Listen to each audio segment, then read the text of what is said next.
had my flu shot today. They're at the ABC. So I got that slap cheek thing going on. I'm wondering if I'm getting a little bit of a reaction.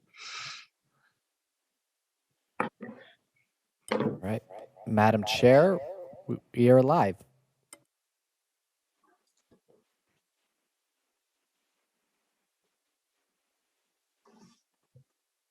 Thank you, Kevin. I loved the audio effect, at least that I heard on my little speaker here. Okay, so welcome everyone to the Tuesday, October 26th, Washington County Board of Commissioners work session. This is Chair Catherine Harrington, and I'm joined by Vice Chair Pam Treese, Commissioner Roy Rogers, Commissioner Nafisa Fai, and joining us, Commissioner Jerry Willey. So we have a full complement. I just want to make sure commissioners know that we've had, as well as our public, that we've had an updated packet. We'll start item 2, the tolling program update with the Oregon Department of Transportation at time certain 3 p.m. But related to that, we received an updated packet, both with a updated document, as well as at least one of the PowerPoint presentations was revised. And then with topic 3, which is the Major Streets Transportation Investment Program for 2023 through 2028, we now have a PowerPoint presentation that is joining with that topic. So just want to make sure that everyone has that. So we'll start off with board communications. Who would like to go first? Commissioner Treese, you're unmuted. Does that mean you want to go first? No, she set herself up. It means that I wasn't paying attention is what it means. So to my mute button, but I will go first. So thank you. And the one thing I want to make sure I talk to everybody about is that at MPAC tomorrow night, we are going to be talking about the tolling program. So this is good timing. If there are issues that you want me to bring forward after the presentation today, I will do so. But that's one piece. We're also talking about the regional solid waste. There's going to be a discussion, kind of an update about what's going on there. So that's what's happening at MPAC. But yes, Catherine. On MPAC with the regional solid waste topic, can you find out for us and bring back what is Metro's involvement with Ridwell and recycling of hard to recycle items? And I think a vendor they were working with also was James Recycling. So, you know, what is Metro looking at, not from the standpoint of just licensing material recovery processors or facilities, MRFs, but how should we all, as jurisdictions, be working towards our collective regional solid waste plan? Okay. Yes. So it isn't quite so disjoint. You know, we've done all this work, or they've done all this work to try and make sure we have some consistency across recycle programs. And now we've have market forces that have driven a departure from that. Well, yeah, and we have marketing that appears to be meeting a perceived need in our public, and how do we deal with this across the region? So thank you. I just wrote that down, so I will definitely do that. This week, to continue with my report, We had an ERMDAC meeting. We received a recap on the summer project customer satisfaction feedback and went through the 2022 URMAD committee officers pre-election discussion, meaning how are they going to elect each other, and what is there going to be a succession plan from vice chair to chair? So they're really in a pretty deep discussion about that. And the good news is that there are people with their hands up that want to participate in a leadership role. So that's good, but they're really being thoughtful about what it means, what type of term length is appropriate for the different roles. So they're working through that. I attended the Community Action Board of Directors meeting. The ERMDAC meeting and the Community Action meeting are frequently at the same time on the same day, but I can kind of miss a half an hour of one and like a few minutes of the other and make sure I get to both. But we did receive a Head Start Policy Council report and a program, a kind of a focus report on energy conservation programs that they're talking with their customers about. I sat in on a meeting with the chair with Washington County Kids to look at a presentation on the polling that they have done, and that was interesting. The Homeless Plan Advisory Committee was also last Thursday, and we heard updates on the SHS local implementation plan from Jess Larson, and also received an update on the affordable housing bond and COVID response rent relief funds. So it was just kind of bringing everybody up to speed with a lot of the information that we've already received. But I think, it's what's really interesting in these situations, and I'm sure that we all experience this, is that, when we get a presentation, we're absorbing it. But when you go and you're involved in a different group getting the presentation, there's different questions. You see it through a different lens, and it's really helpful to understand what people are thinking that may not be approaching it with the same hat that, frankly, we all are.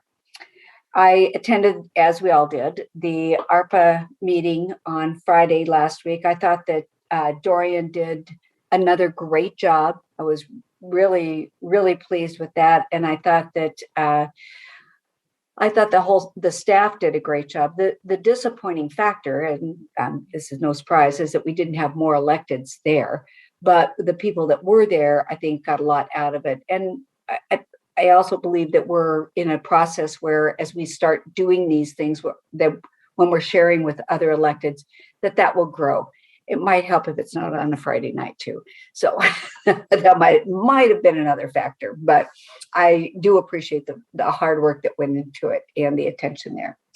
So that's my report. I mentioned the MPAC meeting, and thank you for the feedback on the solid waste discussion. If there's anything that comes out of today, please let me know, and your thoughts, and I will take that forward as well tomorrow night.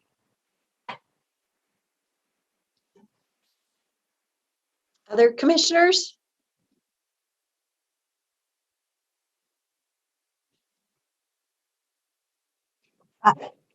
Don't worry, Jerry. We're really not that shy. Go ahead, Nafisa. Yeah.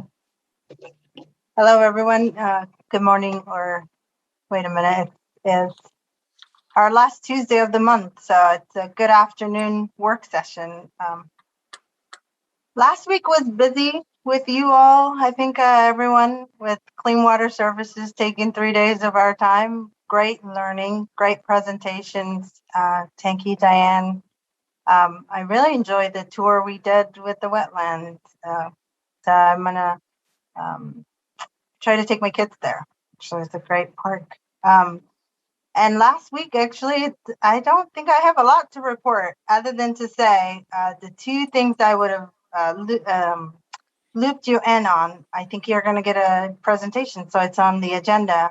Last week was also a WCCC meeting, and we talked about the presentation that we're going to receive this afternoon, and the staff will relay some of the conversations that took place. And then also last week was JPAC as well. And we talked about the tolling program that you're going to hear this afternoon. And yeah, I think a busy week ahead. I turn it to you, Jerry. Oh, okay. Thank you, Nafisa. So yeah, that's right. Last week we spent a lot of time with Clean Water Services, and certainly that was very educational and enjoyable. So again, thank you for the hard work that I know that you and the staff put in, Diane, to make that successful. Yesterday, I met with Hampton Lumber and certainly got an update from their perspective on the forest management plan and the habitat conservation plan that's in process right now. And so I got a bunch of good information about that. Also had an update by LUT on the Salmonberry Trail, and it was always good to have that conversation. So thank you, Stephen, Chris, Aaron, and Diami for taking the time to update, and we had good conversation. Last week, I had actually, I think, my first real event at the Wingspan, which was the Hillsborough Prayer Breakfast, and they did a great job. Service was really good. I think the staff did a great job, and of course, the venue is beautiful. So everyone enjoyed that very much. It was probably about 250 people at that venue. So that was much larger than usual, and obviously in a much larger room. And then Monday night, visited with the Forest Grove City Council as I attended their 7 o'clock meeting, gave them an update on what the commission was doing and heard some of their concerns that they had going in Forest Grove. So it's always good to touch base with your mayors and your city councilors, and it's a little bit of boots on the ground stuff where we hear what issues are with the cities that certainly are different than what we experience as county commissioners. So yep, it was a busy week. We look forward to another one. How about you, Commissioner Rogers? Well, I can say ditto to almost everything that everyone else has said, other than this week started out interesting yesterday morning with the Kurt Schrader event. I have known Kurt a long time, and I was appreciative to hear his perspective on tolling. Region 1 ODOT is dealing with the whole tolling issue. We'll hear it today, and there's another event next Monday night. A lot of questions that I have regarding benefits to Washington County and how that'll work. So I'll be interested in hearing Commissioner Fai's take on that and what she might be able to offer back this Thursday morning. We have, I know the chair is going as well. I was invited by the mayor of Tualatin to attend with him an event. It's a key leaders event in Tualatin. Had conversations with the mayor of Sherwood, a ton of calls and correspondence regarding the flavored tobacco ban, and that seems to be a topic that everybody, if you haven't got any correspondence, because you haven't looked at your emails, it's consuming bunches and bunches of time for all of us. So that's all we need to report. So next Monday night, I think you were referring to the Region 1 ACT meeting and the tolling topic being back there. So just so folks know what you were referring to for next Monday night. So thank you.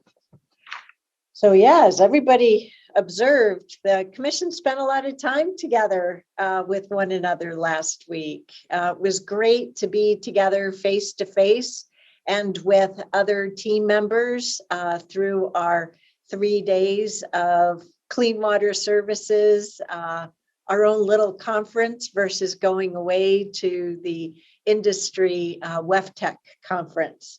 Though I will say, I do look forward to getting to go back to a real conference for a change.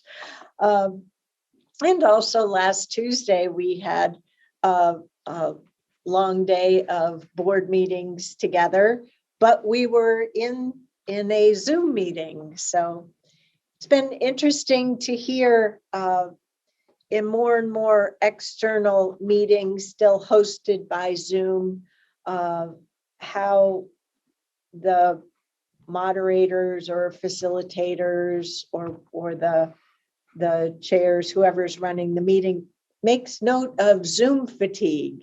And particularly as I was at the Metro Supportive Housing Services Oversight Committee meeting yesterday, letting folks know it's okay if they need to turn their camera off now and then, but please don't totally tune out during the meeting.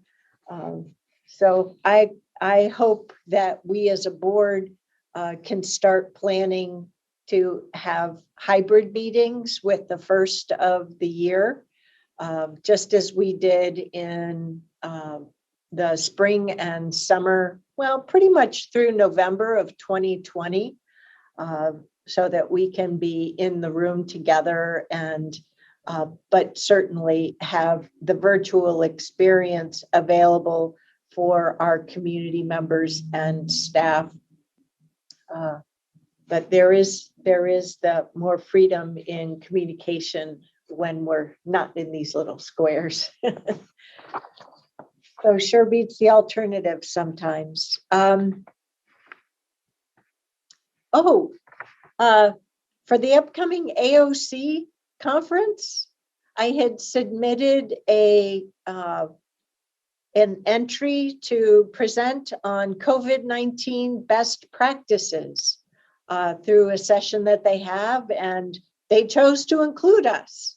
So I don't know what other counties we will be presenting with, but I'll get 4 minutes and up to 4 slides to share what our best practices were. So I'm working with Dorian on that content, leveraging content we already have. I wanted to make sure that you all know and have absorbed that our roundtable on Thursday, December 2nd, will be in the afternoon only. We have a town hall that evening that with a theme on our budget challenges and constraints, really the environment that our budget operates in. So I thought it would be best, as framed up the agenda, to schedule the roundtable to be cognizant of that, so that we weren't convening in the morning, then disappearing, and then having to reconvene later in the evening. So I believe that's already been updated on our calendars. Back to the SHS Oversight Committee meeting that was yesterday. The agenda was quite varied. There was an update on the SHS program with Clackamas County. The Oversight Committee seems quite concerned about Clackamas County following through per the local implementation plan, given the slow pace of the revenues through the revenue distribution. The county is taking advantage of the ARPA funds that they have, so they're not waiting for the regional revenue to come through, and they're moving forward. Then there was a presentation per the committee's request to review the Tri-County landscape prior to the SHS investments. And so they ended up with 3 different summaries that used information that was different than what was used to define the measure. So I found it a little unusual,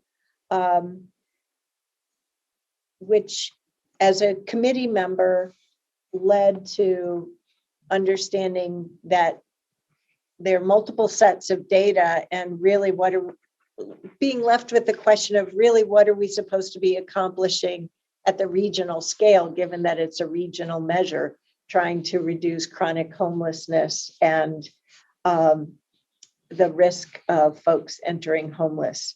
So I think there will be some further work that the Oversight Committee does to try and frame up what kind of metrics they want to track and measure to.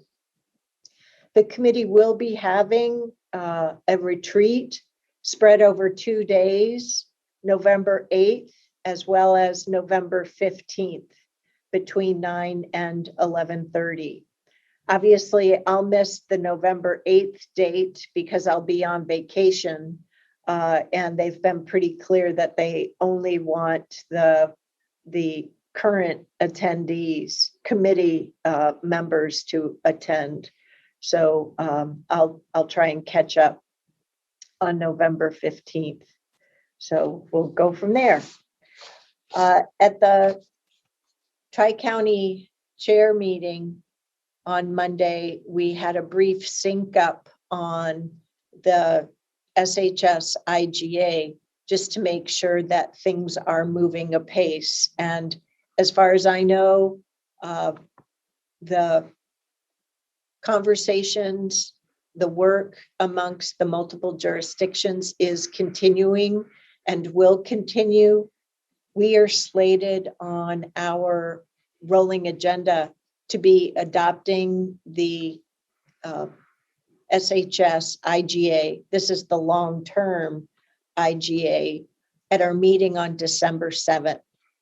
So I know Commissioner Willie, your vacation timing will necessitate the rest of us will have the opportunity of a little bit more flexibility in our schedules for having one-on-one briefings with staff in advance of our having a work session as a board on that, and then adopting it on December 7th.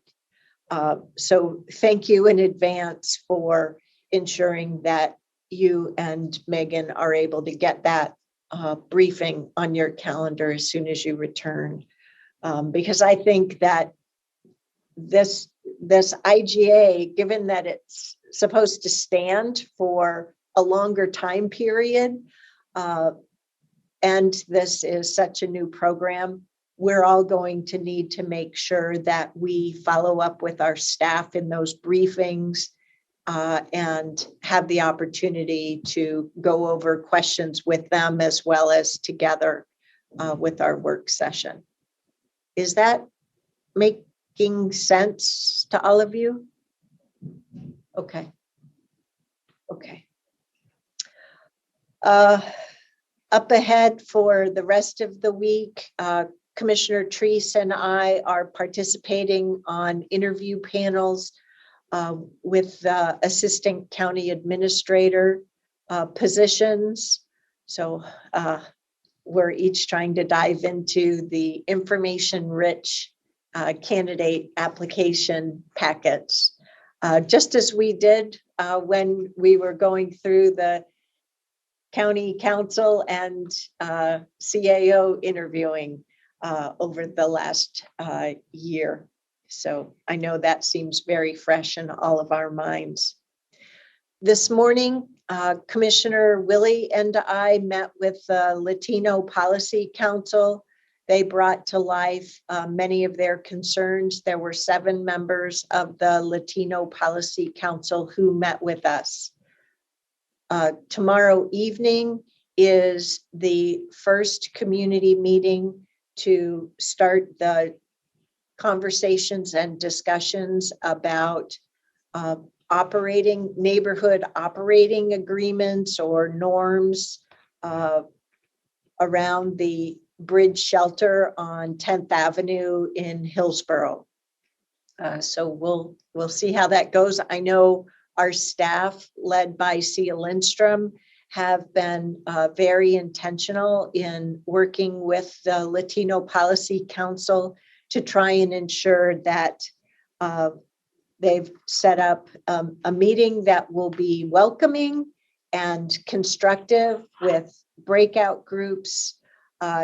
Given the state of affairs with COVID and are continuing to have high case counts above the extreme risk level if we were still using that level. So it is on Zoom, which means that some of the desired community members are having some challenges participating. Lastly, I'd like to share another thank you, and it's around our homeless encampment program. I want to say thank you to Julie, particularly in working with our cross-department, cross-functional team to ensure that we, the Board of Commissioners, have frequent updates on the homeless encampment program and the multiple sites. I really appreciate that good information, and hats off to the team for continuing to put that pilot program into place. I also want to give a special thanks to Sia Lindstrom on, I think it was last Wednesday, as the board of directors, as we were the board of directors of Clean Water Services convening Wednesday morning. Ed Bartholomew, vice president of the Washington County Farm Bureau, which is across the street from the Western Hillsborough downtown encampment next to the Honda dealership, or right by the Honda dealership. Reached out to many of us through phone calls and emails, and I got in touch with Ms. Angie and Sia right away. And Sia displayed her usual grace in spending over 25 minutes listening and talking with Mr. Bartholomew about the program on site and the expected next steps with that property ownership changing later in November. So thank you very much, Sia, for doing that. So that's it from me. Any other last minute board items before we transition over to our staff? Okay, take it away, Ms. Angie. Oh, sorry, go ahead, Commissioner Treese. Actually, I saw Commissioner Fai's hand go up. Oh, thank you. Thank you. Yes. Sorry, Tanya, I'll be really quick. One of the things that I forgot from my updates earlier were, it's a shout out and a program that I participated. So I want to give a shout out to Amanda Garcia-Snell for facilitating my invitation to speak to the Adelante La Mujeres, the civic engagement class. You mean the Washington County civic leaders, yeah, as supported by Adelante Mujeres? It's our program. all righty. Yeah, so it was a really great program. A lot of people were there participating in the program, and they're really good questions. I think people are really watching what elected leaders do, and really looking people how to hold accountable and how to participate in our process and how to engage us. So I got a lot of tough questions, and hope to have that invitation extended to you all, because it was a really great group of people to speak with. And thank you, Amanda, for the questions and for the time to speak with that group. That's all, Chair Harrington, and I guess. Welcome aboard, Commissioner Fai. You and Commissioner Treese and I are regular speakers to that program.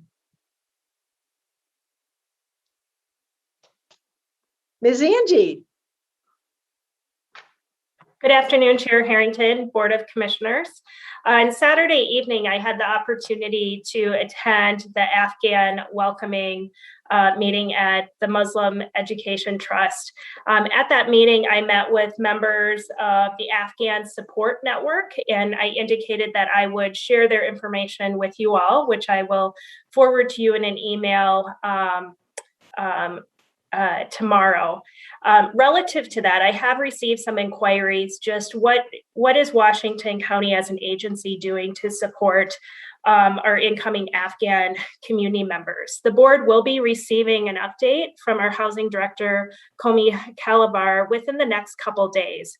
I will state that the state of Oregon Housing, the governor's office, many nonprofits, and other conveners are meeting regularly to prepare for the arrival of Afghan refugees. Komi, along with a member of HAC, have been attending 2 to 3 meetings to date. And so this is about convening, pulling in housing resources and making those resources available. Relative to the Afghan Support Network, my follow-up meeting with them will really be focused on how do we connect community members to county services, such as housing, mental health, etc. But I will forward that information to you just so you have it in case you get contacted by any of the members of the Afghan Support Network. I want to give, I should also mention that we are hosting 3 lunch and learns with trainers from MET to help educate and learn and grow as a workforce relative to the Afghan community. So I appreciate OEICE's leadership in putting those sessions together. This last weekend, we had some wind and rain. And I do just want to provide a shout out to our employees that are working 24/7 for our communities, such as our Sheriff's Office, LUT Operations and Maintenance, Facilities and Parks employees that were responding during that event. And relative to COVID, our case counts are down over last week. We do have employees who are known to be off work in isolation after testing positive for employees, which is 1 less person than last week. Employees known to be close contact but are fully vaccinated and asymptomatic, so they're able to work. 9 employees, and that's the same number as last week, so that's staying consistent. And employees known to be in quarantine after being a close contact, that's 3, and that's 2 less than last week. So pretty stable, but I do still like to see the numbers going down for our workforce. And Chair, you had mentioned the Assistant County Administrator process. Looking forward to that process. We will have department director involvement. We also have a community meet and greet scheduled, as well as a final panel, which I appreciate the chair and Commissioner Trees volunteering to provide input on that panel. And that concludes my update. And I also want to thank you and the team who went through the first round of interviews and advancing a slate of candidates with a almost 50% margin of people of color and LGBTQ. Thank you.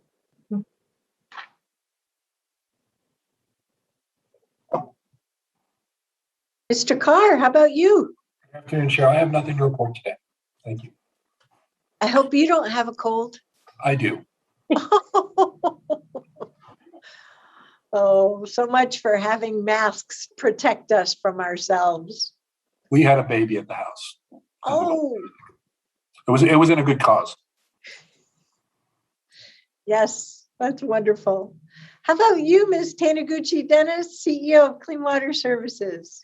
Thank you, Chair Harrington, and good afternoon, Board of Clean Water Services. I just wanted to say that the team, many members have come to talk to me, and they're we're very appreciative of the time and that you spent learning with us about what their challenges are and the innovations that they're putting in place. I think one of the highlights was Adrian sharing with you all of her friends that are in the aeration basin, all those little organisms that do all of the work at the Durham treatment facility. And then for you to be able to see the work that we're doing with Blythe Layton in the genetics lab that not only is looking at COVID surveillance, but telling Adrian which organism she actually has in her basin so that we can continue to optimize our treatment. But the team liked being able to go into the tunnels with you so you could see what was underground as well as what's above ground. So, but they send, all of the team sends their thanks.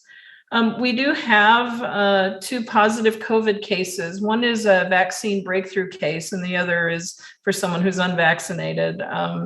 Both team members are doing well. We do have 1 exposure case to a positive family member. So we're continuing to be in about from 0 to 3 cases weekly. We are having our annual flu clinics this week, and today was the first of 3, and it was at the ABC. So I was number 17 in the line. So people are really wanting to protect themselves from the flu. So I'm a little under the weather. My arm is hurting, but I think it's well worth it to get our flu shots. The team weathered the inclement weather really well. They were using words like bomb cyclone, which is sort of interesting, predicting these hurricane force types of winds. And we did find both the treatment and within the conveyance systems. But like Tanya, I really am very thankful for our field people and our operations staff that do work 24/7. So thank you. Well, 2 things on that. I think sometime in the last couple of years, we had a big rain event where, it hit in the fall with all the leaves in the drains. I remember that causing some localized flooding. So I thank my lucky stars that we didn't quite get the rain that California got, or could have been really exciting. Mm-hmm. And I thought one of the coolest things I geeked out on the other day was the odor eaters, the dirt filter right at the Durham plant. I thought that was pretty cool to hear about. So cool, good dirt organisms just filtering out all those odors for us. That was really great. So thanks. Anything else, commissioners, for our leadership staff? Nope. Okay. Coming up this evening, we have an additional item that was added to the agenda. Item E, which is the Office of Equity, Inclusion and Community Engagement Quarterly Report that will be presented to us this evening. So I think you saw, hopefully you had a chance to see that on the agenda before today. So anything else from commissioners? Go ahead, Commissioner Treese. So we're doing the proclamation tonight. Do we have backgrounds that we could put up like we've done before for Pacific Islander and Hispanic Heritage Month, that type of thing? So Commissioner Treese, we do not have those at this point. That request has been funneled to the planning committee. And it's important to remember that we're actually doing this proclamation before the month. So the month is not till November. Okay, thank you. It would be great. I just really enjoy using those. And I think it reminds me and it reminds the people that I'm working with about, it brings that proclamation to life. So I appreciate it. Thank you. We do have multiple presenters of that proclamation, if I remember right, don't we? I don't have the details in front of me. Sorry. We do, and I don't have the details right now either. Yeah, but Ms. Tillman let me know a few weeks ago, and I think I made an announcement proximate to Indigenous Peoples Day that we would be having both staff and community members participating in that. So, okay. Well, I know we have a time certain presentation at 3 o'clock. I want to make one point. Are we on the agenda? Because you were. Yeah. All right. I want to make a point on the proclamation. This is me, but I know others feel that way too, not necessarily here. Having been around tribe members for a lot of my years, I wholly support recognizing difficulties that have been experienced. And so I'm in favor of the proclamation as far as the conclusion. I'm saddened, though, that we continue to use inflammatory words such as inflicted discrimination, past oppression, dominant white culture. Though the atrocities are real, the atrocities should have never occurred. They're disappointing. That's not, I hope, the attitudes of anybody in 2021. So I'm for unifying people and not trying to make anybody feel like they're driven apart. And sometimes language is taken wrong. So I'm simply bringing it up, saying I'm supporting the resolution, but I would hope we can get to a point of unifying instead of dividing, and in certain words, divide people. So that's my comments.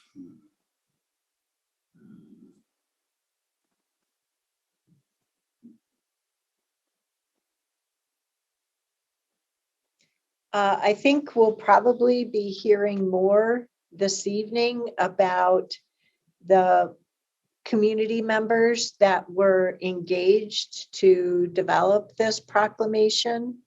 I only recall that from the effort being described to us leading up to Indigenous Peoples Day.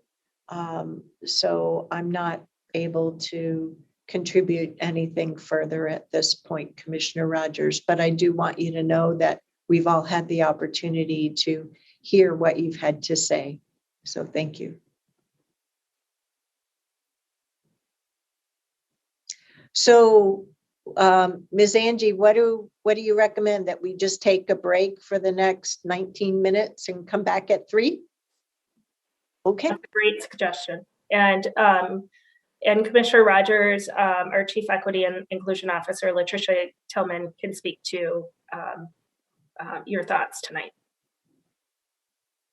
So thank you.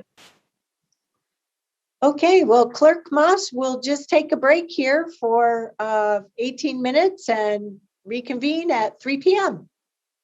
Thank you.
Sorry, I was on double mute. You couldn't hear me. All that lip flapping. So we'll turn it over to the Washington County team to introduce our guest presenters for the Oregon Department of Transportation Toll Program Update. Welcome, everyone. Oh, gee, should we commissioners introduce ourselves to our speakers? That might be helpful since you weren't with us when we started off at 2 o'clock. So hello, I'm Catherine Harrington, the countywide elected chair of the 5-member Washington County Board of Commissioners. So I'll turn it over to my 4 district colleagues, starting off with Vice Chair Pam Treese. Good afternoon. I'm Pam Treese. Thank you for being here today. I am Commissioner for District 2. Thank you. And you'll turn it over to? Jerry, Commissioner Willie. Good afternoon, Jerry Willie, District 4, the western side of Washington County. I'll turn it over to Nafisa Fai. Hello, everyone. Nafisa Fai, Commissioner for District 1. Good to see you all, and good to hear this presentation again. And I turn it to Big Boss, Commissioner Roy Rogers. Good to see you, Garrett, Lucinda. We see each other often. Though I think I've had the occasion to meet you, but we are today, so that's good. I'm Roy Rogers. I represent District 3, which is a southeast part of the county.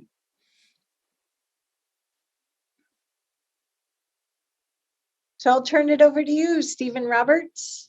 We also have here, for ODOT's benefit, our County Administrative Officer, Ms. Tanya Angie, who is sporting a cold and staying home so we don't get sick.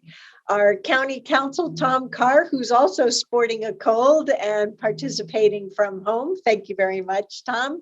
And Mark Jockers has stepped in for our CEO of Clean Water Services, Diane Taniguchi-Dennis, who is flush off of getting her flu shot this afternoon and has a sore arm to show for it. So turn it over to you, Mr. Roberts, to introduce our guest speakers and get us going. Well, thank you, Madam Chair. I think I'm actually going to let Chris do the introductions. She's been working really closely on this, and we have both a team from ODOT. We very much appreciate them being here with us today, and then we have some folks from the county who are part of the team that's working on this tolling work as well. So with that, I'll turn it over to Chris. Yes, thank you, Stephen. So I am Chris Steffenbach, Senior Policy Analyst with Land Use and Transportation Department here at the county.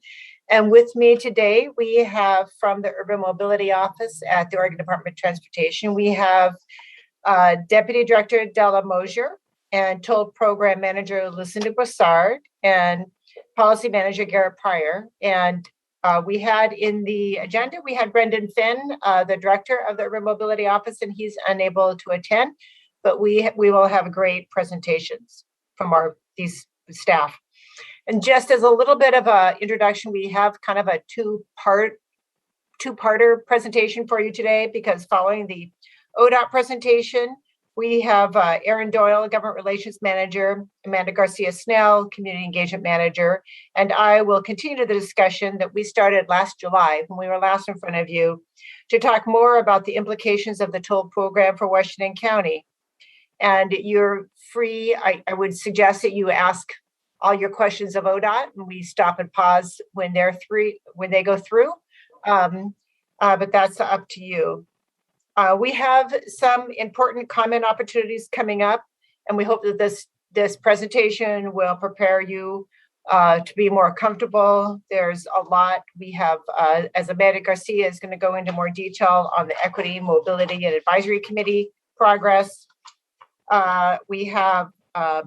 We'll be able to hopefully be more prepared to really participate in the regional mobility pricing program as it moves forward in the comment opportunities, as well as the upcoming regional transportation plan and Metropolitan Transportation Improvement Program amendments that will be coming in front of the JPAC table for the I-205 project. So I do beg your patience as we had 2 updates in the packet that came in late. We have a revised PowerPoint from the Oregon Department of Transportation, and the Equity Mobility Advisory Committee just released an updated document as well. So I think, as you can see, the pace for this work is pretty quick. And by the time we put the packet together, we have new materials. And finally, before I turn this over to ODOT, I just want to take this opportunity to personally thank the staff at the Urban Mobility Office for answering all the questions I've had for them as I've tried to learn about the various toll programs and what it could mean for us in this region. And I know I heard several of you say that you've seen presentations at WCC or JPAC, the Region 1 Act. I can say personally, I think it takes more than one presentation to understand this and really have the opportunity to ask the questions. So I think that I think that this will be useful background information for everyone. So with that introductions, I'm going to turn it over to the ODOT team to start, and you can just tell us when you're ready to move forward the slide, and then we'll follow up after this and after you've had your questions with the county staff. Excellent. Well, thank you, Chris, for that those very kind remarks and that and the introduction of myself and the team. I'll just add, it seems that I haven't met a lot of you all, but I just a little bit of background about myself. Tigard High School graduate. Had a chance to work for ODOT in Central Oregon for about 10 years. And then when the opportunity to work in the Urban Mobility Office presented itself, just couldn't pass up the opportunity to work on important programs like this. And now I live about 9 miles from where I lived in high school. So full circle for me to come back home, and a real pleasure to be with you all today. So thank you for having me here. I think we're excited. I know we're excited. We're excited to be here today to talk more about the Oregon Toll Program with partners like you, and to continue our dialogue and to how not being right, but making sure that we get this right. And there's a lot of aspects to getting what we do in the Urban Mobility Office right, and we can't do it without all of you. So thank you for your engagement and your time and your partnership. We really appreciate it. Next slide, please.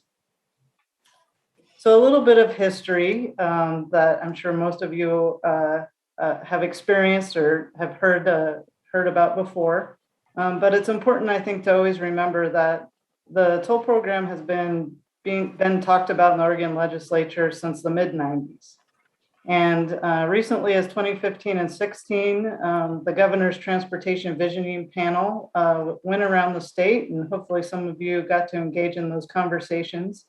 I mean, what they heard loud and clear was that the congestion in the Portland metro area was impacting the ability of folks to be able to import materials that they need to do their work, as well as to export the projects that they make, all the way from folks in La Grande to folks in Klamath trying to export some of their timber products. The congestion in the Portland metro area was affecting everyone across the state. That led to House Bill 2017 that was passed in 2017, the Keep Oregon Moving bill. And that provided a lot of funding for projects all over the state. And in the Portland metro area, that included the OR 217 Auxiliary Lanes project and the Rose Quarter project. It also provided tools to develop an equitable tolling program. And the purpose of that program was to manage congestion and generate revenue for some of the unfunded core projects. As a result of that work, in 2020, ODOT launched the Urban Mobility Office. And our charge was to oversee, align, and implement the core urban mobility projects to achieve regional congestion relief, mobility, and safety for all users in an equitable way of the highway and interstate system. And then most recently, just this past year, House Bill 3055 was passed by the legislature. And this bill really provides ODOT the financial tools that we need in order to deliver these improvements through the Oregon Toll Program. Next slide, please. Here in the Urban Mobility Office, we take these values very seriously, and we see our charge really to use transportation to be able to address and elevate these values, which are equity, climate change, congestion, safety, and then to generate reliable funding. Next slide, please. This map really summarizes, if you look and zoom in far enough, the urban mobility strategy and its comprehensive approach to not just pushing bottlenecks around, but to solve congestion comprehensively, as well as to include access to all modes as an integral part of our solutions. You can see on this map where I-205 terminates at I-5, there's a bus on shoulder pilot that kicked off just in this past month in partnership with our friends at SMART. The strategy also includes our core modernization investments on the interstate system. And starting in the north, they are as follows. The Interstate Bridge Replacement Project. Going south on I-5, the I-5 Rose Quarter Improvement Project. As I mentioned, the OR 217 auxiliary lanes. Then down in the southeast portion, the I-205 Improvements Project. Farther down near Wilsonville, the I-5 Boone Bridge Seismic Improvement Project. And then shown in dark blue on I-5 and on I-205, you can see the Oregon Toll Program. I like to make sure you all know, and I'm sure you're well aware, thank you for your partnership in the Oregon 217 Auxiliary Lanes Project. I know we're all excited to see that that project is bid and is moving into the mobilization phase of the construction, and we should be seeing some significant work starting this summer. On I-205 in Clackamas County, we also have the Phase 1A section of that project going to bid in early December, and that project will begin construction on upgrading and widening the Abernathy Bridge in the summer of 2022. So a lot of exciting work starting to come to fruition here in 21 and 22. Next slide, please. This slide really comes back to what we talked about here in the beginning, which is that the freight really is dependent on how well traffic is moving in the Portland metro area. And as you can see here, Rose Quarter is listed as the 28th worst freight bottleneck in the country, and the Interstate Bridge is the 23rd worst. And as I'm sure this commission is aware, Oregon is a net export state. So these congested areas affect industries that need to get their goods to market outside of our state lines. At the heart of our efforts to manage congestion comprehensively is truly the Oregon Toll Program, which is now digging in deep on policy questions that are centered around our equity outcomes that truly affect all of us in the Portland metro area. And with that, I will now turn to Oregon Toll Program Director, Lucinda Broussard. Lucinda? Thank you, Della. The next slide, please. So when we take a look at the toll program, we're trying to do an overall look. And as we come and talk to you, we want to let you know that we realize that about 50% of the workforce commutes into the county. So, we have to take that into consideration when we're talking about setting up a toll program. And the toll program is really about removing the bottlenecks. And that is the ideal from House Bill 2017 to what we're doing now is about removing bottlenecks and not adding additional bottlenecks. So you'll see that that's our goal on what we're doing for the toll program. Transit, Della talked about SMART and the bus on shoulder that kicked off. So transit is a part of what we're talking about. And I would say transit and other multimodal options for people, not just transit, but other multimodal options.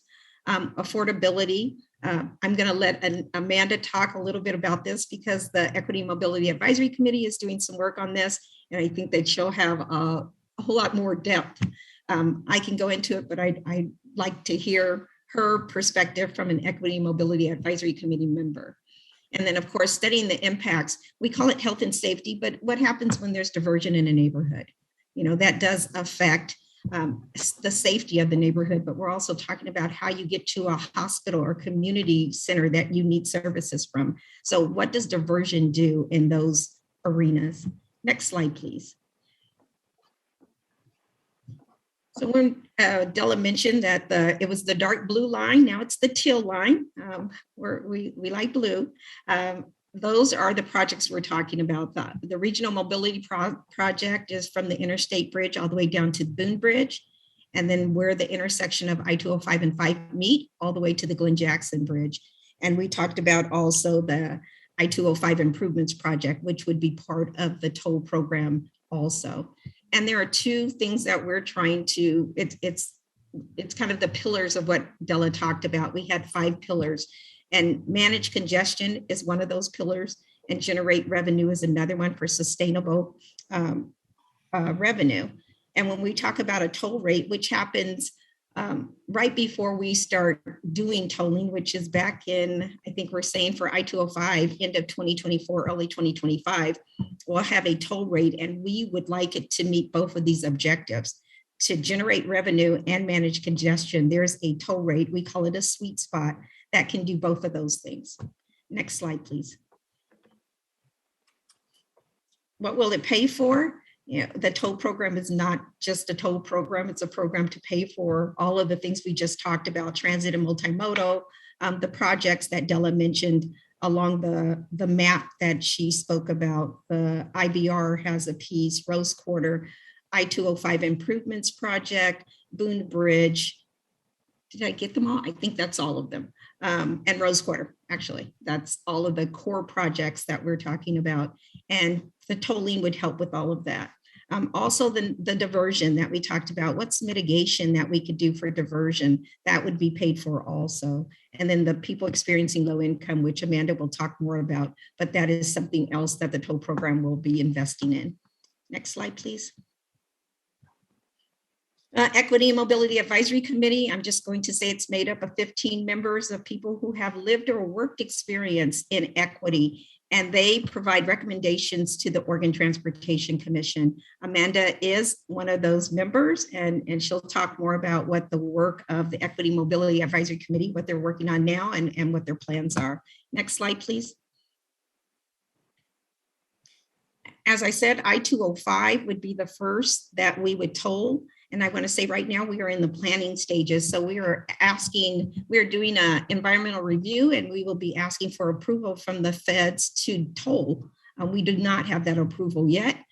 We won't be tolling until the end of 2024, early 2025, after we gain their approval, which we believe we'll have by the end of 2022. The Regional Mobility Pricing Project, the really long, big one, the dark blue and the teal lines. We're just in a pre-planning phase right now. We'll go into a planning phase later on next year. We're not expecting that to end until 2024. And then we still need another approval. After our approval of our environmental review, we need another approval from the US DOT Secretary to toll the way that we're talking about, which is all lanes in both direction. And it's really a congestion pricing toll. So we'll be asking the feds to give us that approval, and we'll toll sometime after that. Equity, as you've heard, we talk about equity throughout everything that we're doing. The EMAC, or Equity Mobility Advisory Committee, is one of those pieces where you see us really working and digging through on equity, but equity will go through both of these environmental review processes. And then as we reach out for public input, which we're doing now, which will continue all the way through the program. Next slide, please. I'm going to skip this slide as I'm going to let Amanda, does it have, hold on, let me just make sure I don't skip something she's doing. All I want to say is that we are looking at equitable or income-based toll rates, and we have a report that's due back to the legislature in September of 2022. I'm going to let Amanda talk about the work that the EMAC is doing towards helping us determine the thresholds and what that looks like. Next slide, please. The Regional Mobility Pricing Project, we have a problem statement. It's like, why would we do that? So we've been out, we've asked about what are the problems on the I-5 and the I-205, that comprehensive look at tolling, which we're calling the congestion pricing, is what we're looking at. And we're working on a purpose statement. And we're working on what's the needs, goals, and objectives. We're planning on having the alternatives for that project in March 2022. We'll have a workshop November 9th and 10th, asking that you sign up for that workshop. And we're talking about the needs for the Regional Mobility Pricing Project and working on that purpose statement. So we'd like to gather all the comments and information we can about why we do this project, like what is the purpose of the project? Why do we need it? What do you think the goals and the objectives should be? So we'll be looking for that at our November 9th and 10th workshop. And then I believe end of November might be the last where we're going to gather all those comments and come back with what the purpose statement is and provide all of that also to everyone. Next slide, please. I-205, RTP, Chris mentioned there is an RTP update that's needed. Right now, the I-205 is in the I-205 improvements is in the RTP, but the tolling piece is not. And that is the piece that we are trying to update and that we are going before JPAC and MTIP to do. Next slide. Ooh. Thank you.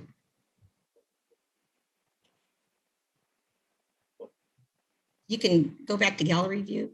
Thanks.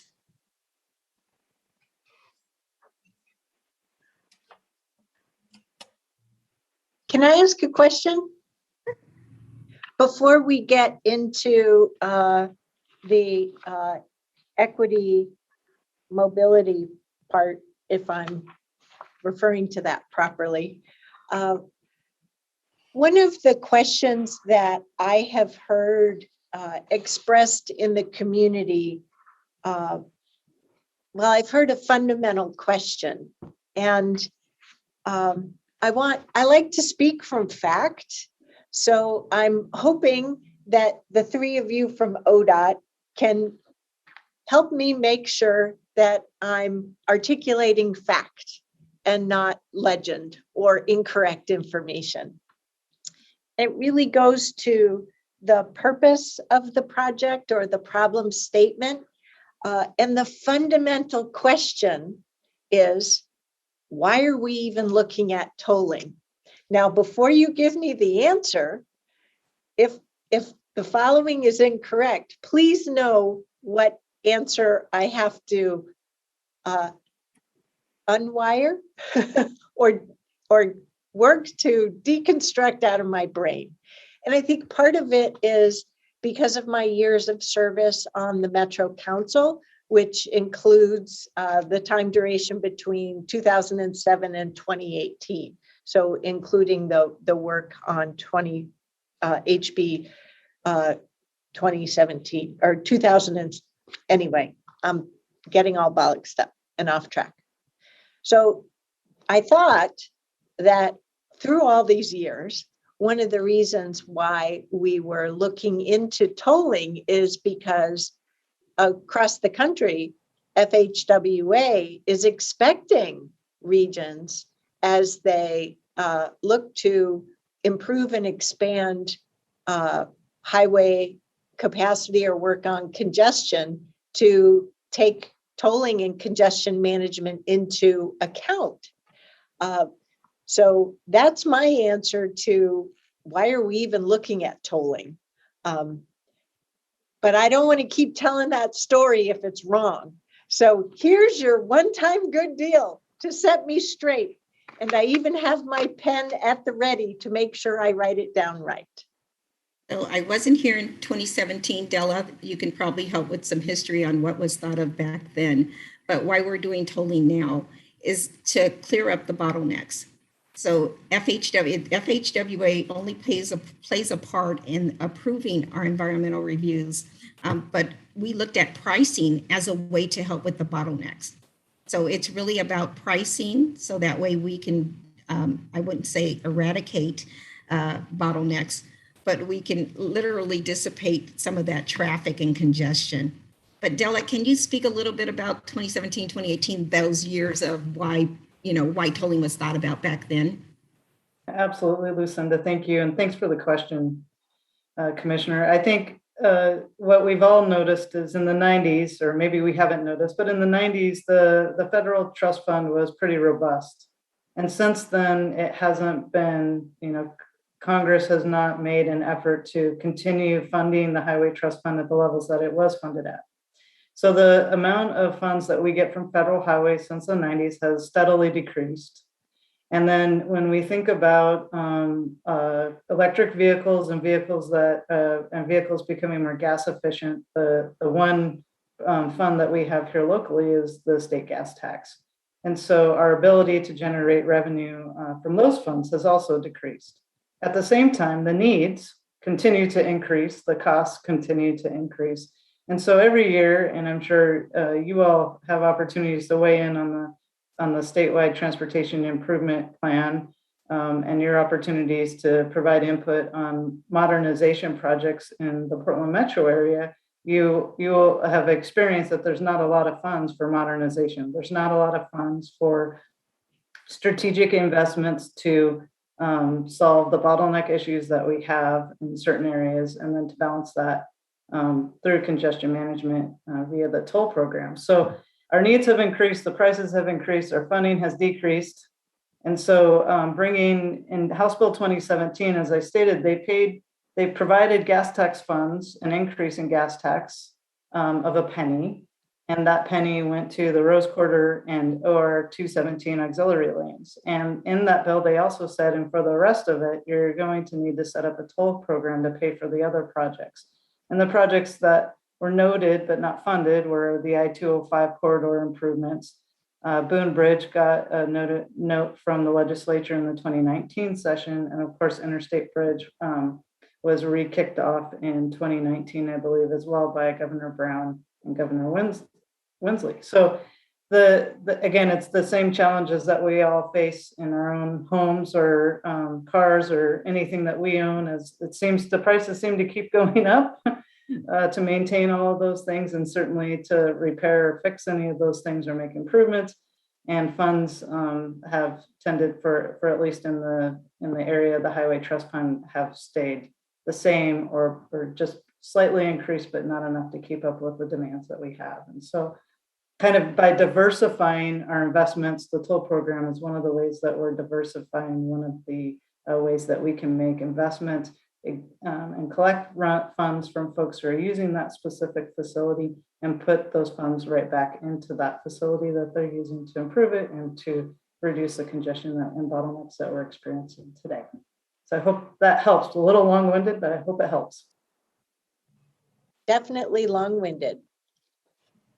So this is why I'm trying to get to a crisp, clear answer. If you want us as 5 members of the Washington County Board of Commissioners to serve as champions for why we're enduring this project, we need a crisp answer. So certainly, and I can summarize it quickly, the amount of funds that we have to invest have not increased to meet the demands of the needs. Thank you. And we can also work with I know our comms director would have a much more eloquent way to say it, but in the plain engineering speak, that's how I would say it, is the costs. The funds that we have aren't keeping up with the costs. We have to start communicating this now and keep communicating it over and over and over again. So I'm pretty much done talking about tolling. Been talking about it, researching it since 2007. Sick of it. Go ahead. Appreciate the question and the comment, Commissioner. Thank you. And Chair, I was just going to say, I'm not sure if this is super helpful, but this has been, I think, helpful for me in terms of trying to conceptualize, because there are the 2 different tolling efforts that are sort of happening somewhat in parallel, but on separate tracks.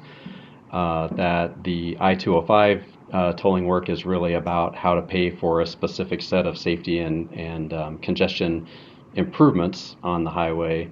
And then I think separately, then there's the regional mobility pricing program, which is really more about charging people to use the roadway in an effort to try to keep more people off the roadway. So I found that to be helpful, that there are sort of these 2 different things that are happening in parallel.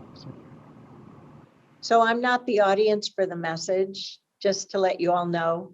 But as the 5 of us are key elected officials here in Washington County, we need more compelling statements to be shared with our community, because we're all hearing criticism in a lot of meetings that we're going to. That's all. Thank you. Commissioner really has a question too. Did you call on me? I just want to, actually, I appreciated the long-winded version, as Catherine called it, because I have not been as immersed in this as certainly the chair has. I needed to hear that history from the 90s, and I do remember that. And I also remember the 1 penny and thinking, really, that's as good as we can go, was 1 penny. But that was just my thoughts on that. But no, I appreciate that. Yes, it would be hard to enunciate that in an abbreviated way, but at the same time, this is hard for us old West Coasters. All we need to do is spend a couple of weeks on the East Coast and come back and say, "Shoo, this is not going to be so hard at all." And so I appreciate this process we're going through. I think it's really, really long, but it's also we're trying to cross all the T's. So I appreciate that, certainly that historical perspective on everything, and certainly want to encourage this program to go forward. So I do appreciate you being here today and certainly communicating this information. So thank you. Thank you, Commissioner. I think we're all with you in terms of where you're going with us in terms of the presentation of today. We appreciate that, Chair, and I think your points are well taken on concise messaging, and I know the team's making note of this. We have a robust communications team that's digging into this under Lucinda's direction as we speak, and your advice and counsel is well taken, so thank you.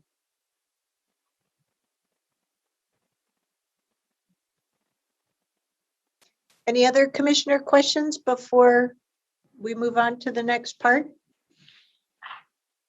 I have some questions, but how do we want to script those? We want to do them at the end? I'm trying to understand the flow exactly. I think we can probably accommodate either way, Commissioner. I think our county presentation is really just to give a little bit more of a county-centric take on some of the same information. I can wait. That's fine. Yeah. Great. So Chris, do you want to go ahead and? Yeah, we bring up the next presentation. I would encourage, hope the ODOT staff stay, because I think you're going to get more questions. Thank you. All right, so I think it is okay. So as Stephen said, this is just a little bit more county-centric and a little bit more staff input. So next slide. So yeah, our goal is really just to continue this discussion and have an opportunity to talk more about what this could mean for Washington County. And there are upcoming comment opportunities, so we want to highlight those for you. Have a chance to update you on EMAC's direction. And there's, again, going to be more comment opportunities at the regional state policy level and legislative action. So this is just based on what we know about tolling, some of the opportunities that are coming up that we can prepare for. Next slide. So this is, Stephen was just covering this, but this was really helpful to me. And I thank Lucinda and others who have helped me get here. As it's really important to distinguish between these two toll projects that are moving forward. The question I hear the most is not why are we tolling? I hear that too, but it's why are we doing these two separate ones? Why can't they be combined all in one? And it is confusing, I have to say, because now that we have the I-5 bridge as well. But they are different. And the I-205 toll project, as was directed in it is really it's going through a section of the federal requirements that allow the revenue to be directed to adding capacity to the road. And this is it's the more straightforward, normal way to do toll projects and dedicate the funding. So by moving forward with this, we get the commitment that the 205 project will get funded. The regional mobility pricing project is different. And as Lucinda keeps reminding me, this has never been done anywhere else in the US, where we're going to toll all existing lanes of traffic. as a tool to manage demand. So we're managing demand through pricing. There is still be another National Environmental Policy Act analysis, just like there will be for the 205 project. And this one is required to establish the tolls. And in Dell and Lucinda's presentation, they talked about setting up alternatives, and technical staff are trying to figure out now what is an alternative? What does this look like? Is it segment by segment, and how does it work? Let alone, how do you set the toll rate to maintain 45-mile-an-hour speed when you have 3 different lanes that you're trying to estimate the speeds on? So this is really different because it's using the toll revenue to manage demand, and it's, though you could add capacity, you could add another lane, it would have to be a tolled lane. And you'll remember a couple of you sat on the committee in 2018, I think. The value, it was a committee that came up with recommendations that back then there was an option to look at just tolling one lane, like an HOV lane, or what they call a hot lane, a high occupancy vehicle toll lane. But you have to have at least 3 lanes on the highway to do that, because you can't just have one through lane. So our freeway is so small, we've got sections where we only have 2 lanes. So that option went by the wayside, and this option moved forward to toll all lanes. So this was just fundamental to recognize that they have different purposes, and that's why weighing in and really understanding the purpose and needs statement and the goals and objectives of the Regional Mobility Pricing Project is important, because it's really setting the stage for expectations for this all new project. So I just am sharing that it was really important for me to get my head around these two and how they are different, and also leads into why there is so much discussion about where the toll revenue will go with the Regional Mobility Pricing Project. So next slide. I think my role is short here. So again, back to the Regional Mobility Pricing Project. This is the draft purpose statement that's out for comment, which is to implement the pricing on I-5 and 205 to manage traffic congestion and generate revenue for priority transportation projects, without saying what those priority transportation projects are. And then in the needs statement, it talks about addressing the traffic congestion, reducing greenhouse gas, raising revenue, supporting multimodal travel, and address inequitable outcomes for historic and currently excluded underserved communities. So, and the reason I bring this up is because I think we've all learned that in the National Environmental Policy Act process, the environmental review process, a lot of the alternatives that are put forward for how to use the revenue tie back to these statements about what the purpose and need is. Next slide. I think this is where I get to turn this over to Amanda Garcia Snell, who has been an active participant on this Equity Mobility Advisory Committee, and can share with us the latest of where the committee is for their recommendations. Thanks, Chris. Hi, everyone. Amanda Garcia Snell, Community Engagement Manager in the Office of Equity, Inclusion, and Community Engagement. So as you may recall from our previous presentation this past summer, that the Equity Mobility Advisory Committee, or EMAC, is focused on advising the Oregon Transportation Commission and ODOT on equity considerations related to tolling. When I came to your board in the summer with Chris and Aaron, I was sharing with you the draft recommendations that EMAC had been working toward in an effort to take those to OTC in November. It was an extensive list, and EMAC had been working quite some time, putting a lot of energy and time into really looking through those recommendations, trying to think through those recommendations, but there were a lot of unknowns. It's big work, it's complicated work, and it takes a lot of time and data and other information to be fully considered. So for this reason, EMAC is taking a pause. So that's a status update that I wanted to share with you.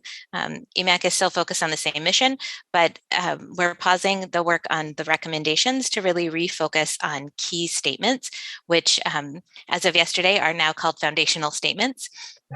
So you hopefully received those hot off the press yesterday. Next slide, please. And they are the last three pages, 1 page of statements and then some other background information, but the last 3 pages of this piece of your packet. So the focus for the foundational statements, as with the recommendations, will still be on transit and multimodal investments, neighborhood health and safety mitigations, and affordability. So EMAC is not abandoning those recommendations, but we are just taking this pause to really talk through the foundational statements that's been happening this past week and last week to really get some clarity with ourselves and beyond, and some consensus on those statements in order to use them as a guidance document for refining the recommendations. And so that is the status to date. The revised EMAC approach is at the bottom of the slide here. So the key statements, as I mentioned, will be the foundation for building future recommendations to advance equity. We will take those foundational statements to OTC with ODOT in November instead of recommendations as we had initially planned. And then this will allow ODOT more time to gather the information that will help support EMAC in its work. Next slide, and I think that's all I have. Erin Doyle, are you still there? I'm still here. Good afternoon, Board. Erin Doyle, Government Relations Manager, that's been working with Chris and Stephen and Amanda on all of this. I'm here to just remind you of a couple of things that are going to trickle up to issues that are coming at the regional level, but also trickle back into state legislative or action that's happening at the Oregon Transportation Commission. The first is the applicability of the Oregon Constitution Article 9, which is restated here, but basically has been interpreted to mean that dollars raised for use of for vehicles using the roads have to be used to make capital improvements within the right of way. And so this question has been raised and has come up in a couple of places where we're working through the limitations of what Article 9 is on these tolling revenues. And so one area where we've seen that conversation take place quite publicly is on the Rose Quarter. The solution that they're looking at is a lid on top of the Rose Quarter area to help contain the emissions and improve flow through of the area. But that lid is being looked at for a number of different purposes, and there is a question as to how far those funds can go for building the structure of the lid to support levels of development on top of the lid, and therefore who has to pay for enhanced structure to build taller. Another area, one that I think that influences the work of EMAC and our overall goals for the Regional Mobility Project is transit opportunities, because of that between the right-of-ways has been interpreted by some to mean that it does not allow for use of those funds to actually maintain the transit system services, merely the infrastructure that supports it. So this is a key thing that was brought up in House Bill 3055. There's a statement of reminder of Article 9's applicability, and that we will abide by the Constitution of Oregon. The other big area in House Bill 3055 that was an area that the legislature specifically did not act, but gave some constraints, but is really asking ODOT and OTC and the application and the NEPA process to work through, is the question of how far does this diversion get paid for using tolling revenues. And so this is especially important in Washington County because diversion on I-5 and even some diversion on 205 could potentially bleed over into Washington County, the facilities that we have here within the county. So House Bill 3055 allows toll revenue to be spent on the interstates themselves, obviously, as well as those adjacent, connected, and parallel highways. Highways being a really broad term. It's not just it's not like 217. It's anything that a vehicle can run down. I think that to highlight the way that legislative conversation went and is continuing to go, it was not the end of the conversation. Those decision points that Chris has mentioned at the regional tables, JPAC, MPAC, Region 1 Act, EMAC, all the acts, OTC, and the federal process are going to have to really clarify and provide more information on what diversion is counted for purposes of how they expend revenues to mitigate those impacts. And that is the full summary of my slide and presentation. So I'll turn it back over to Chris on the next slide. Thank you. Okay, so a little bit more about what's coming up. So coming up in January, and as Commissioner Treese mentioned at your intro time this morning, this is coming to MPAC Wednesday night, is a introduction to a proposed regional transportation plan amendment that changes the language to say that there is funding for the I-205 improvement Abernathy Bridge project, which it said there wasn't in the RTPs. That has to be changed. And then it adds the actual toll project, for which there'll be that National Environmental Policy Act review of. It adds that into the regional transportation plan. Now, both JPAC and MPAC will need to act on this because the regional transportation plan is a land use action under Oregon state requirements. There is a public comment period on the RTP amendment that ends November 15th.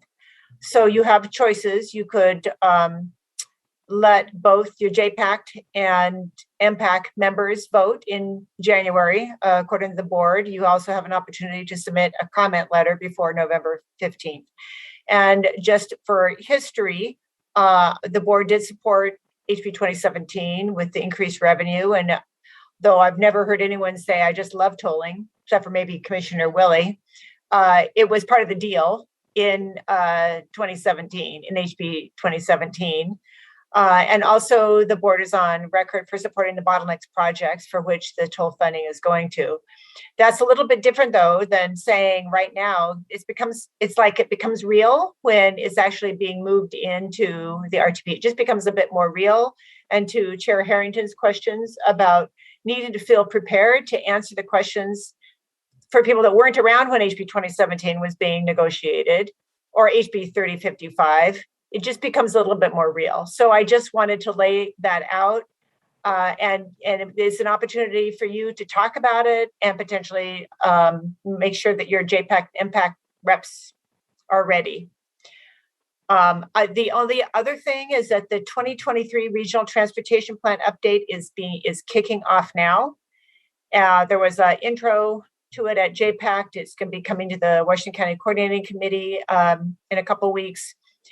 Metro Council has already weighed in for some new directions in the Regional Transportation Plan, and JPAC recommended approval of Metro's regional congestion pricing study with a recommendation that the next RTP would fold in additional toll policies.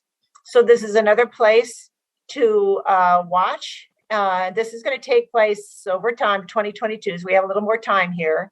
But it's important to be aware that there will be policies proposed here that will continue to shape priorities and policies for tolling within the metro area. So I just want to make sure that we're clear on opportunities to weigh in coming up.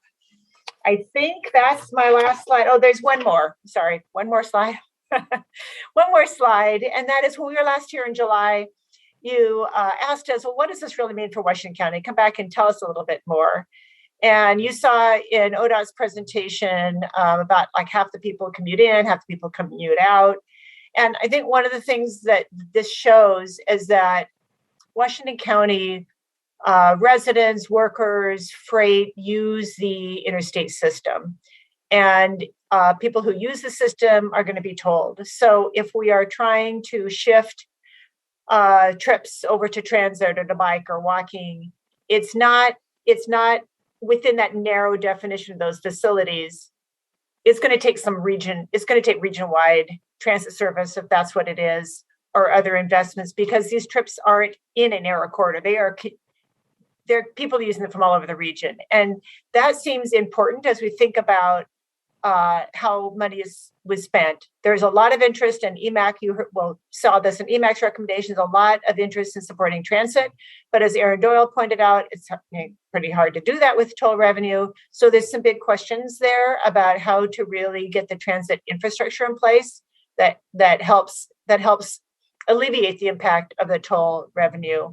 And again, I think we've heard this from comments from your board before that equity and mobility is a regional concern. Whether they're from Clark County, downstate, or Washington County, there will be people who will be asked to pay the tolls, and this is something that EMAC is working on now. And then, as Erin Doyle pointed out, there will be a need for Washington County to engage because there'll be more. She's told us there's going to be more coming at the state level on toll policy. And just to remind you, I think I mentioned this before, that you have had past board direction support for both HB 2017 and HB 3055, which supported the toll project and sort of sets the groundwork for the RTP amendment. So I hope this is just a little bit more information from the three of us about, you know, from the different ways we connect, we talk, because it's coming at us from different perspectives here, different sides, all sides. So that's the end for us. I think I have another slide for questions, but it's basically just ask whatever you want, and we still have ODOT with us so they can help us answer. Well, and thank you to our ODOT partners, truly, for being here for this whole topic. Really, really appreciate it. Commissioners, let's go around the table. Who has any questions or comments to kick us off? Any burning questions or comments? Go ahead, Commissioner Willie. Yeah. Well, first of all, Chris, thank you for calling me out that I'm the only one that supports tolling. Oh no! Oh, I spoke up. You're not alone. I'm just saying, you know. Don't thank worry, you very much for that. By the end of the topic, you'll have company. Well, and you know, I've said this about a variety of services that we in the region have to provide, and obviously, with the resistance to increasing gas tax, our highway funds are obviously not sustainable. We've got to come up with other sources of revenue to maintain and certainly improve our roadways. So that's why I'm not necessarily a fan of it, but I certainly appreciate it. You made just real quickly, Chris, you made a comment about policies in the future. I certainly hope that we stay up and ahead of those so we know what's coming down the pike on how those policies impact us. And then lastly, kind of a totally different subject, but along the same kind of funding, is whatever happened to vehicle miles traveled conversation. We used to have that in mayors, when we go back to the mayor's conference, when we'd go back on our JPAC trips, that went dark on us. So is that off the table for discussion? I mean, to me, that's would seem to be a more equitable way Aaron, to do this. I'm pointing to Aaron. I think Erin Doyle could. Commissioner Willie, it has not gone completely dark, just a little gray. That conversation is going to continue in the 2022 session. More than likely, there will at least be hearings about what the state really wants to do to move forward with the Orgo pilot project, turning it more permanent. Looking at a road user charge, potentially a vehicle mile tax. But I think that there's still recognition at the state legislative level that solutions need to be found for long-term stability of the funding that we have for the operations and maintenance of what we already have on the ground, and making sure that the resources are available for a robust multimodal transit system. So that conversation will probably not be finalized until the 2023 session, and I will keep you apprised as that conversation continues at the legislative level. Thank you.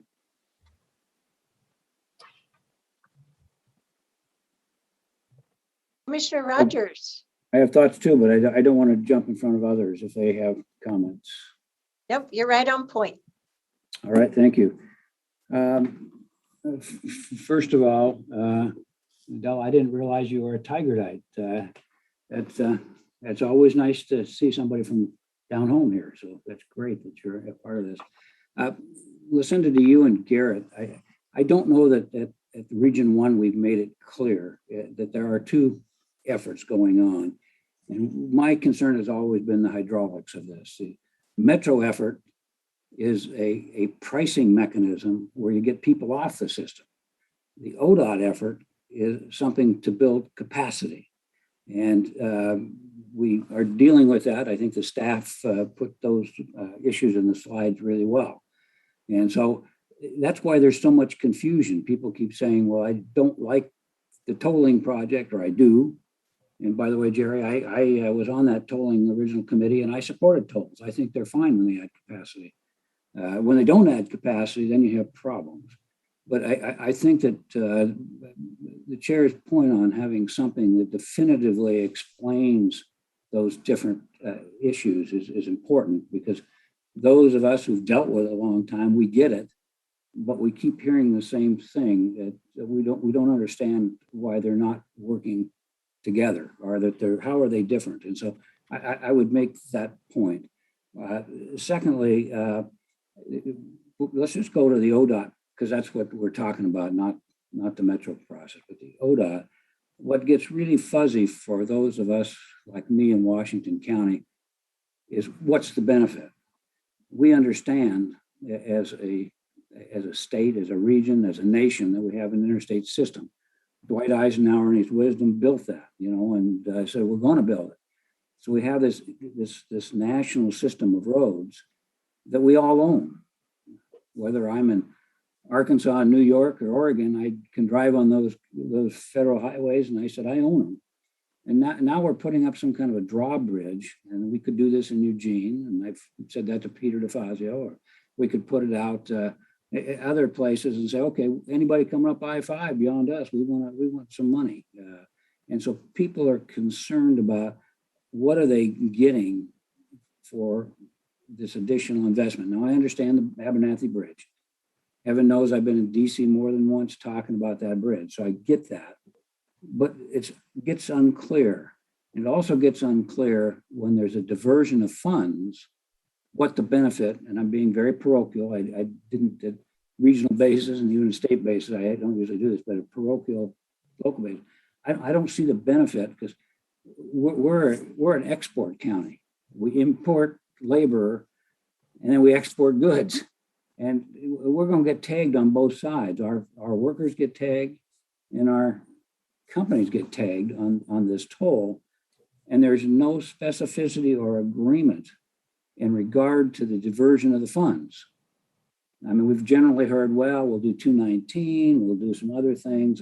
I suspect 82nd and Portland. I understand it could be, West Lynn might have something, or Oregon City.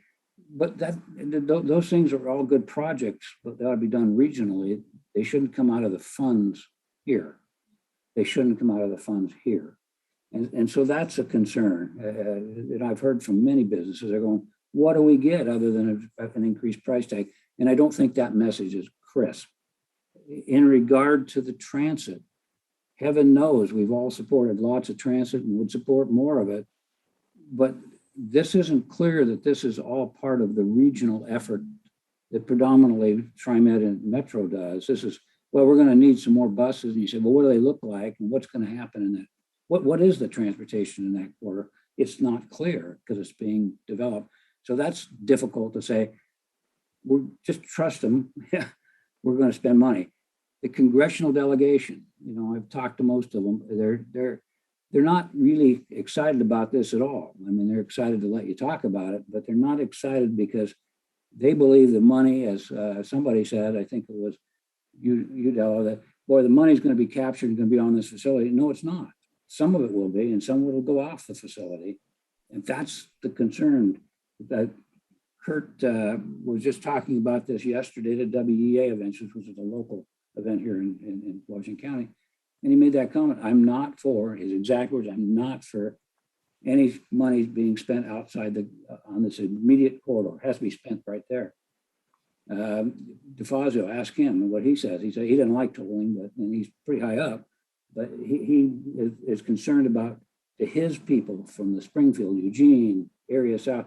When they go through, do they get tagged on a fee, and they don't understand what they're getting for, and what exactly, if the capacity isn't going to be. If it's just the Abernathy Bridge, God bless us, let's toll it, just like we did the interstate. I'm old enough to know, I can remember when they tolled that. I lived out in that area. And so I agree with that, but there's some messages that we need to be a little more, as was mentioned, crisp on, because we don't see the nexus between the benefit of paying the tolls and what we're getting. So we need to understand that a bit as well. Finally, I think that when we talk about equity, Amanda, thank you for being on that committee. You're doing a terrific job from all I've heard. What does equity mean? And it's confusing if you are somebody who is we can always point to particular populations of folks who don't have money to do certain things, but that is not just in this region as we talk about it.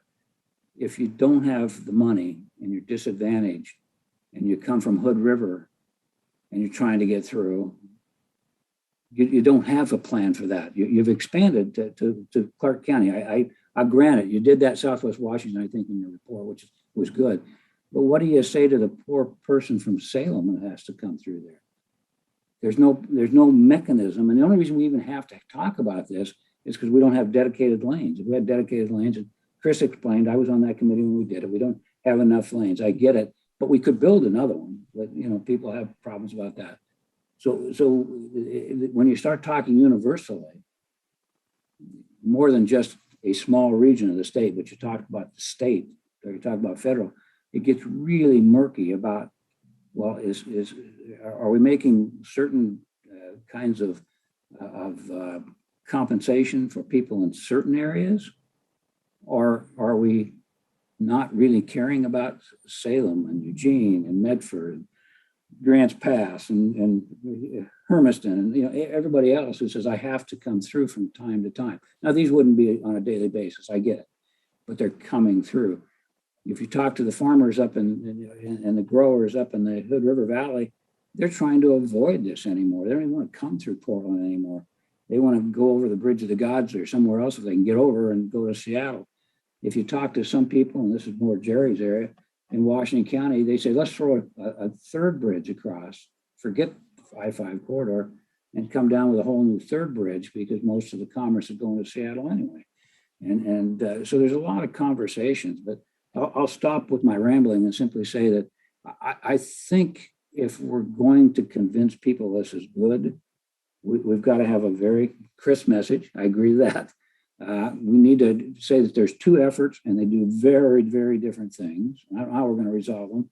We have to define the dispersion, of funds. How is that going to help? If Intel, Nike, and all points, you can name up greasers and a bazillion others, if they're paying this toll and it's going to mitigate other traffic diversion only in Clackamas County, how does that help them in Washington County? And why is that a good thing? So we need to make that case, and we need to make a case to the statewide. Why would it be important to do that other than to expand the Abernathy, which I'm all for, and I think we ought to toll it? How does it benefit people around the state? So anyway, just my thoughts. I think that there's a lot more work to do. You guys have been doing good, but lots of questions. Thank you, Commissioner Rogers. Commissioner Fine, Commissioner Trees, what would you like to contribute here? Questions, comments? Keep going. Okay. Thank you, Chair. Thank you, Commissioners Willie and Rogers. I was on the Value Pricing Advisory Committee. It feels like a long time ago. And that was right after HB 2017. And it was, there's a lot to be considering. One of the things that I don't quite know how the information is coming to you and how you're sorting it from the different personalities of our counties. Can you address that issue? And what I mean by attitudes, compliance, those types of things. Is that too hard a question? I'm turning to ODOT staff to answer that because they're the ones out talking to the different counties. Lucinda, Garrett, Della, you want to take a crack at what you're hearing from the rest of the region? Lucinda? Go first, Garrett, and I can back. Yeah, definitely. Well, it's also kind of, well, who are we hearing from what audiences? And so we used the equity framework to really kind of deepen that. And so what we're hearing from what we kind of deem as our equity communities is that areas in the region, especially if you get out of central Portland, your travel options are less and less. And so they are looking for an untold or a break on the pricing, because the car is really their only option they see for foreseeable for the future. And that's why the slide that Lucinda had up on the equitable income-based toll rate, by next September, you will see a report from ODOT on how that is going to be accomplished. So I think to what Commissioner Rogers and others are saying, like, where can we point to specific commitments? It's where we need to get to, but that's just an example of one thing we're hearing there. Now you hear from, I think you'll also kind of see it show up in the purpose and need statement for this regional mobility pricing project. We're trying to meet the needs of people on the political spectrum who want to see cars off of the roads, and pricing to where we can reduce that. And then you also want to see folks who want to see it just solely devoted to highway capacity. And so I would say where we're trying to strike that balance is targeted investments in highway capacity. So to Commissioner Rogers' point there, those core projects that Della walked us through, the Boom Bridge, the Interstate Bridge, the Rose Corridor, these are what you're getting with tolling. These are what we can commit to today. And then the work we heard from the value pricing feasibility analysis around diversion, neighborhood health and safety, transit and multimodal, in addition to that low income packs, that's what we're trying to figure out. And that's where we need help from the community on figuring out what are those commitments and where will they show up. So it's a balancing act, but I would say those are two areas where we're trying to strike the balance of what we're hearing most from our equity communities, and then where you'll see it showing up in the documents. Thank you. And I think as we go out and talk to the communities and boards and commissions like yourself, that we're trying to make sure that we get those comments. Thank you so much, Commissioner Wiley and Rogers, for those comments, but that we're taking those comments back and we're synthesizing them through the program. How are we addressing, for example, low income? What would that look like? That would be a program through operationalizing it would mean for anyone who was using the toll program who had an account would have that same option, right? It doesn't matter where you live. And Clark County is part of that ideal too, right? That we are including people in, and we're trying to address the needs of the communities that we're impacting. And I would believe that, sentiment isn't always good about tolls. Nobody wants to pay a toll, so we get that. But, if we're talking about having a reliable trip, are you willing to pay for a reliable trip? That's what we're asking. We're asking, what's the value of your time? How much value do you put in your time when you're talking about monetary? Are you willing to stay in traffic for an additional 20 minutes or get home 10 minutes early? Those are choices we get to make, when we're in our vehicles and when we get out on the road. And what we're saying is that's what we're trying to do. We're trying to provide that reliable trip, but we also need to pay for maintenance and operations. The roads are maybe paid for with all the taxes we've paid through our lifetimes. But we don't have enough to maintain. I mean, we are $510 million annually short for maintenance of roads. So we can't maintain. Yes, ma'am, go ahead. So along that lines, and please help my memory if I'm remembering wrong. Okay, sitting on that value pricing committee, we were charged with looking at tolling, but simply for congestion management. And where and how did things change? Can you help me with that? I'm going to turn to Della, and I see she unmuted herself already. Yeah, because she was here then, so she can help with what changed. Go ahead, Della. Thank you. Thank you, Commissioner Treese. I would have to go and read that specific detail in House Bill 2017, but I can confirm, and I hope folks can back me up, that in 3055 in statute, it does say to generate revenue and manage congestion, the twofold purpose of the toll program. Now, the value pricing work that went in, it does allow us to manage congestion. And I believe the basic tenets of tolling under Federal Highway Administration allow you to toll to raise revenue. But we have to go through some extra steps to get approvals for congestion pricing. And so that's probably my guess why it wasn't front and center in the value pricing conversations that you participated in. Does that answer your question? Well, I'm saying that we were charged with looking at tolling for congestion management and not for raising revenue for other issues. That's what, and perhaps Commissioner Rogers can help me out because he was on the same committee, I believe. Yeah, I'll chime in.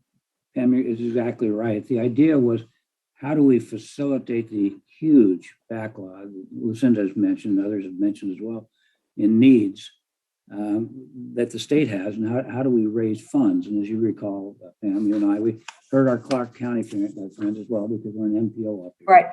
And they were concerned about what that would mean to their particular folks. So they were asking, if you raise these funds, will the facilities be expanded, or will there be improvements so that our people will have some value? And so it was all about either capacity building or improvement, safety. It could be intelligent transportation systems, ITS, could have been a lot of things that would indeed benefit the flow of traffic. The new one, which is now, how do you get people off? Let's charge them enough to get them off. It's and I'm going to be crude and I'll stop with this, but it's kind of like you bought your house and now I want to charge you to live in it. And you're going to say, well, wait a minute, I own that. So that's the number one issue I hear from folks, are saying, well, we already bought the roads, and you're telling me now if I want to use my own road, I got to pay, and it doesn't sit well with the majority. If this is referred, I don't give it any hope at all. So I'll stop with that. Well, if I could just add a little bit here, and I think again, it seems like we're saying the same thing, that we're now at a place where the toll program in statute is there to both raise revenue and to manage congestion with the goal. And so the projects that Garrett talked about as well, to your questions, Commissioner Rogers, that is what you're getting for what you pay. I would say, to the house analogy that you provided, I would add on that it's like buying a house, letting that house turn 70 years old, and then not having money to fix the roof or fix the siding and maybe add a room, because now you have a bigger family than you had when you first bought that house. And so strategically making additions to the house, and some of those strategic additions, and I'll share them again, are the Boone Bridge is one of the improvements that I'm thinking would impact folks on the I-5 corridor. A huge bottleneck for people coming in from Salem and people going to Salem, as someone who does that pretty frequently. And so I think the other thing I would just point out, and maybe hopefully will have some meaning for folks, is Commissioner Willie and Commissioner Rogers, you all have a chance to, and all the commissioners here have a chance to talk about the transportation funds for your own county. You get 30% of the gas tax and the federal funds that we receive in the state of Oregon. You too are seeing how difficult it is to maintain your facilities. Where are your modernization funds coming from? Are they coming from bonds? Are they coming from parking revenue? Which is a form of congestion pricing? Are they coming from different sources? And so we're all faced in all of our inventories with looking at ways to diversify how we collect income so that we can keep the pace with the maintenance that we need, which is kind of a given, as well as to be able to make those strategic investments and adding that one room to the house that you might need. And with that, I'll defer to the chair. Thank you for that thoughtful dialogue and response, particularly, from each of you, Garrett, Lucinda, and Della. I'll finish off. I appreciate that you've stuck with us here for longer than we had originally asked you to. So thank you right then and there. I just have, I think, 3 basic comments. One is, despite what you heard and how you heard me earlier, because of how I was saying it, I'm actually a fan of your work. I'm just myself individually done with talking about it. I appreciate that I am one of 5 on this commission, and obviously I have colleagues who continue to be interested in digging into the policy questions. Once again, I'm a fan of what you're doing and how, more specifically, how you're going about it. You're being very intentional in this work. And I really appreciate that the Equity Mobility Advisory, I can't remember if it's commission or committee, is doing what it's doing as well, because these are important considerations to be digging into. Second, so that was my first key message. If I'm not being clear enough, it boils down to 2 words. Thank you, thank you, thank you. I appreciate it. Secondly, in some ways, I think we're asking the wrong question. The question isn't, do you value your time? I think rather, we all want and need to get around, right? And none of us likes our time to be wasted. Doesn't even matter if you have all the time in the world. Nobody likes their time to be wasted. So given those 2 global facts, if I pose them that way, there is the question of, how do you value your time? I think that's a really powerful question. You know, as you commute to and from work, do you want to save 10 more minutes in your morning commute and in your evening commute? So 20 minutes every day, 5 days a week, week in and week out, adds up to big money, right? Big time. Adds up to big time, which, you know, you might cherish that a little bit differently if we could give you more reliable traffic flow. So I hear and I see the intentionality of the work you're going about. And to be clear, lastly, I'm just not as patient as in hearing folks saying, you know, why do we even have to do this? It's like, come on. You want to get around on roads that are safe, which means they're maintained, right? And you want to make sure that as you plan your trips, that you have a reliable way to get to and from. So that's why for specific projects like 205, we have to look at tolling for funding projects. And since we live in a shared community, we have to look at congestion pricing to help deliver to your expectations, because we each only get 24 hours a day. So I thank you for being the experts that you are in this transportation domain. I really do. And I'll have to do a better job of being more patient on the front end so that you get, just as you've done today, you got my juices going, right? You got my brain to go, oh, tolling, do I have to think about this some more? To, yep, this is where we are. Go on the journey. It'll be okay. Because it's eventually going through this thoughtful process, we're going to get to a better place than we are in today. So keep going. Thank you very kindly, Chair. Yeah, thank you. Thank you. Thank you. And that includes you, Amanda. Keep going. You're on a good journey with this team. Thank you. And it looks like we'll be considering some letters of support as well as letters of inquiry as you continue to go about this work. Right, Chris? Yes. Yep. Great.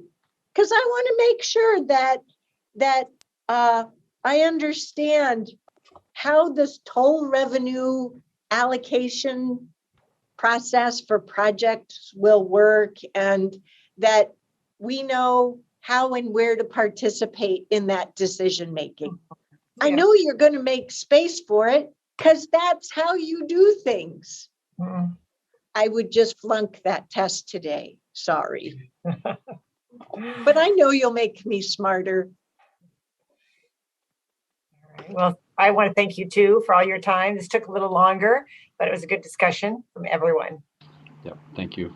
Get your flu shot. Stay healthy. Thank you. Thank you. Bye-bye. Thank you. Bye-bye. Okay, folks, we're going to keep on our transportation theme after we take a 15-minute break.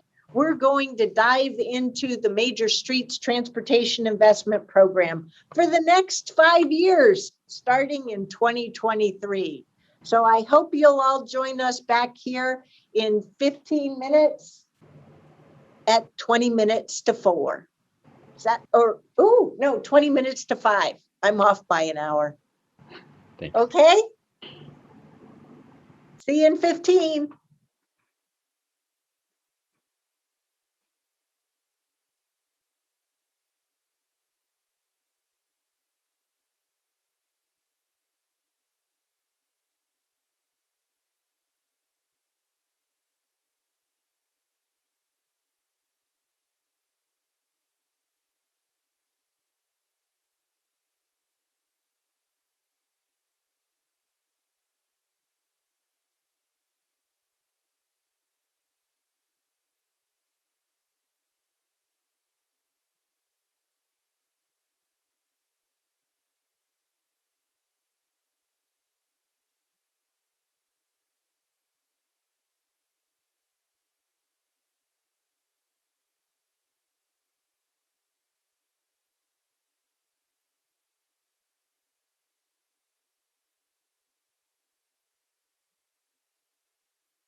Hello, everyone.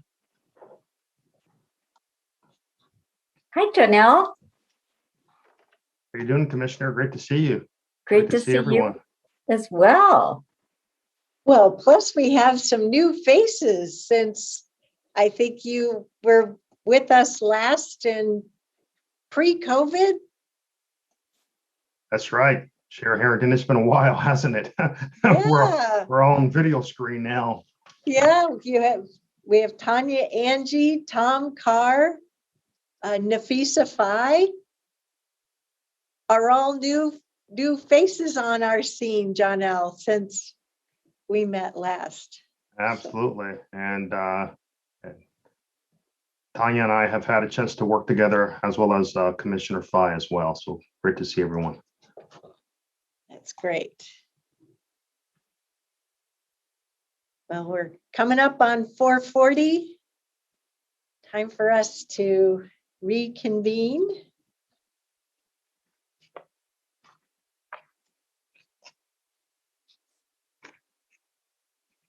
All righty, we've got us all now. Oh, wait a sec. Yep, we have a full complement of commissioners. So, Stephen, I'll turn it over to you. Great, thank you, Chair and Commissioners. We're excited to have, along with our normal team of myself, Chris Steffenbach, our Senior Policy Analyst, and Aaron Wardell, our Principal Transportation Planner. We have with us today John L. Bell from Espousal Strategies. John L. is going to be the consultant that is working with us on this project, on our outreach and equity framework work. And I was just going to suggest we're calling a little bit of an audible maybe, but John L., you've been waiting for a little while. Would it be helpful for you if we allowed you to cover your portion first if you need to move on? I appreciate that. I'm okay. So happy to continue as we had anticipated. Okay, excellent. Thank you, sir. All right. Well, with that, maybe we can go ahead and load up the slides. And I'm actually just going to go ahead and turn over to Chris and Aaron to start walking us through, and we'll be happy to answer questions at the end. Thanks. All right. Thank you, Stephen. And I'm going to be very quick and turn this over to Aaron. We are back to talk about the Major Streets Transportation Improvement Program with the funding allocation for the 23-28 revenue years. And we are back. This will be the first time we're back since you approved the work plan on September 21st. So we are back with a series of just about monthly updates for you.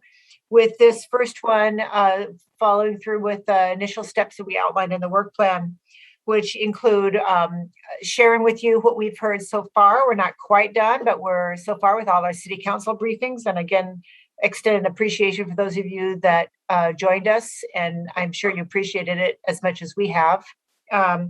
Also, as you already know, John L. Bell, but we're going to introduce him, Aaron will, with as our consultant that's going to be helping us out on this program. And then in particular, one of our first tasks, as you'll remember, is to revisit the eligibility criteria, the kind of threshold criteria for being eligible. And we have a recommendation for a road to add, and we want to see what other comments you have to add. So I'm going to turn this over to Aaron, Chair. Am I the only one who's looking at a screen that says presentation share has started screen sharing? No, that's what I'm seeing too. Thank you. I figured I'd better ask now before. Double click to enter full screen mode, it says. For whatever reason, we're not seeing slides. I was just talking faster because I thought they're waiting for me. Well, we might just have to use the slides that we each have access to on our computers until our team can get that actual displayed visually. So whoever is going to present the city council briefing slide, take it away. Okay, so that's Aaron. I'm going to turn this over to you and you can kick us off. Okay. Well, it wouldn't be a meeting unless we had some sort of technical difficulties. So here we are. It's funny that it worked earlier. My name is Erin Wardell. I'm the Principal Transportation Planner, and I am on slide number 3, City Council briefings. So as you may recall, last time we talked, we had done a number of individual briefings with mayors, generally the WCCC representatives and city councilors who they selected. We since then have been out to almost all of the cities of Washington County to talk to their full councils. And so in that time, we've had briefings with Beaverton, Cornelius, Forest Grove, King City, Sherwood, Tualatin, Tigard, and then Hillsborough's Transportation Committee, which is made up of 3 of their city councilors and a couple of members of the public. We have North Plains coming up on November 15th. That's the last of our scheduled briefings. I believe the cities of Durham, Banks, and Gaston declined a briefing. We talked to them and they decided they were okay without one. We're still willing to do it if they do change their mind. So we have heard a lot at these individual city council briefings. They've all been really valuable, good conversations for us. In the next couple of slides, I'm going to talk about some of the high-level messages we heard. Once we're done with the North Plains briefing, we'll be preparing a memo that summarizes with a little bit more detail what we heard at each of those individual briefings, because they were a little bit different. And I think it's important for us to communicate some of the flavor of what we heard at each of those city councils. And each of these briefings covered the history of the program, because we have a lot of new elected officials who, maybe weren't around for previous cycles, and they were very interested in that. We covered our work plan and schedule. We requested their participation with our engagement, and John L, of course, will talk about that a little bit more. We really want to be able to work through our city partners and not duplicate their efforts. And they were all very willing to do that with us. And then we addressed their questions and comments. So we'll move on to slide number 4. So in general, what we heard, really strong support for the program and the partnership that the county has had with the cities of Washington County. That has come through loud and clear in all of these briefings. We've heard a lot of support for the Opportunity Fund. The Opportunity Fund is the programmatic set aside that we can use as a match for competitive grants. We're able to leverage about $6 for every $1 of Opportunity Fund we've been using. And so it's been a tremendously successful program. There's a lot of interest in continuing it and interest even in expanding it, so that we as a county and as our cities and then THPRD, some of our other districts can apply for these competitive grant programs. We heard continued support for the geographic balance of the program. That's really important for our cities, particularly some of our smaller cities. And we heard this definitely from the South County cities. They want to make sure that the money is distributed around the county. And then we did hear support for updating the system of countywide interest map planning efforts that have been conducted since the map was originally created and since the most recent update. Oh, look, now we have our slides. Have pointed to some needs to do some updates for that. So that's something we're working on, and I have a slide coming up about that.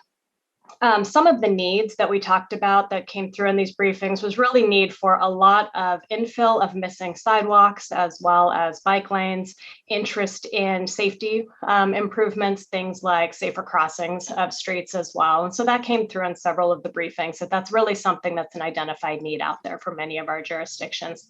And then we have these rural character roads that are within the urban area. They're serving urban traffic. They just haven't been built up to urban standards yet. And all of us have those in our jurisdictions. And so that's something that has come through as well.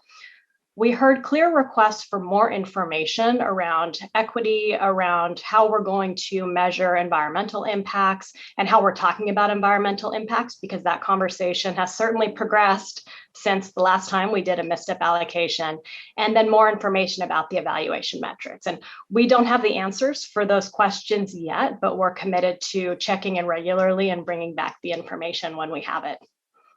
Next slide.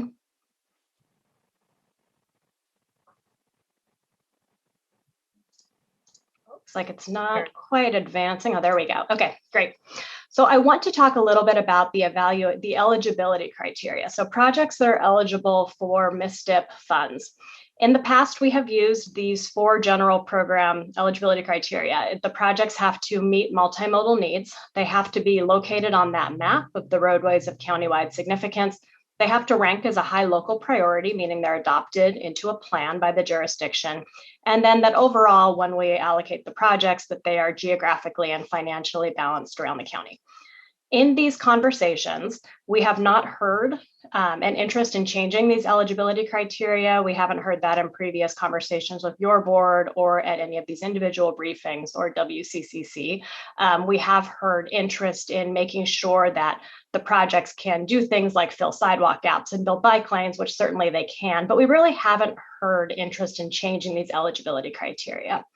At the next WCCC TAC meeting, and then at the next WCCC meeting after that, we'll be asking for a recommendation to your board and moving forward with these eligibility criteria or with any potential changes that emerge between now and then. So I do want to check in and find out from your board if you are interested in county staff proposing any changes to this eligibility criteria. So we'll pause and after the next slide to have that conversation. So with that, let's move to the next slide. So the next slide shows the map of countywide interest. So as I said, a number of planning efforts have taken place since this map was originally adopted. We wanted to check in with our jurisdictions and find out, are there roads that should be added to this map? So actually, I'm going to ask to skip ahead to the next one because this is something else for the board to weigh in on. We are asking all of our city partners to actually submit any new ideas for us by the end of the day tomorrow so that we can map them and prepare them for the TAC to consider at their next meeting. Washington County staff would like to propose adding Blanton Street between 170th and 209th. Blanton Street is a good example of why we want to be able to update this map. It was a neighborhood route back in 2007 when this map was first created. It became a collector through the work that was done for planning for South Hillsborough and through the TV Highway Corridor Plan and a number of planning analyses that were conducted around that time. In 2015, it was adopted as a collector in our transportation system plan. So that's an example of a road that we think should be added at this time. It's also the interim alignment of the TV trail. Your board acknowledged that concept plan a couple of meetings ago. And it's an example of a collector that serves multiple jurisdictions because it connects Beaverton and Hillsborough through the community of Aloha. So I want to pause here and find out if the board has any concerns with county staff proposing that as an addition. And I want to find out if the board has any other concerns with the eligibility criteria. Board members, let's go around the table. I'll add a third to that list to see if you have any comments on the system of countywide interest. So Commissioner Rogers, you want to go first? I'm happy to. As far as the eligibility criteria, there was a lot of thought put into that, so I really don't have any changes. As far as plan, that's been talked about a long time, so I don't have any issues there. I would like clarification in regard to the tile flat extension. That is that in its entirety included on the map? I don't recall. That's the new section. It's not included on the map because it's not yet adopted into our transportation system plan. We will be bringing that ordinance forward. The ordinance has been filed, but your board will not take action on that ordinance until early next year.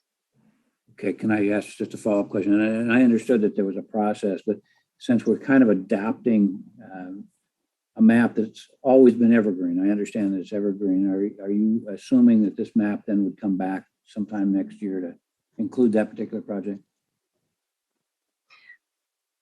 I would expect that we would bring this map back in advance of the next allocation of MSTIP, and so it probably would not come back until then. But at that point, that roadway will have been, if that roadway is adopted into the transportation system plan, it will be eligible to add to the map. Yeah, okay. We need, I don't want to spend a lot of time with the other board members have issues, but that whole, we just said to Tiger that they should have that particular facility in. 5 years along your way out to be dealing with this. So, okay. Yeah, I think we hear your concern, Commissioner, duly noted. All right, thank you. Who's next? Commissioner Treese is all set. Commissioner Willie's all set. Commissioner Fye. I just wanted to ask an equity question and how equity fits in the criteria list, Aaron? So equity is something that we'll be considering as a part of the project evaluation criteria, the metrics that we use once the projects are submitted and once we are ranking which projects will be ranked for funding. It's not a criteria that we have included as a part of the eligibility criteria to date, unless that is something that we're directed to do or there's a way to include that in the eligibility criteria. And I think that's something that we'll be getting into with our conversations with John L. Okay, so I'll be the fifth. Let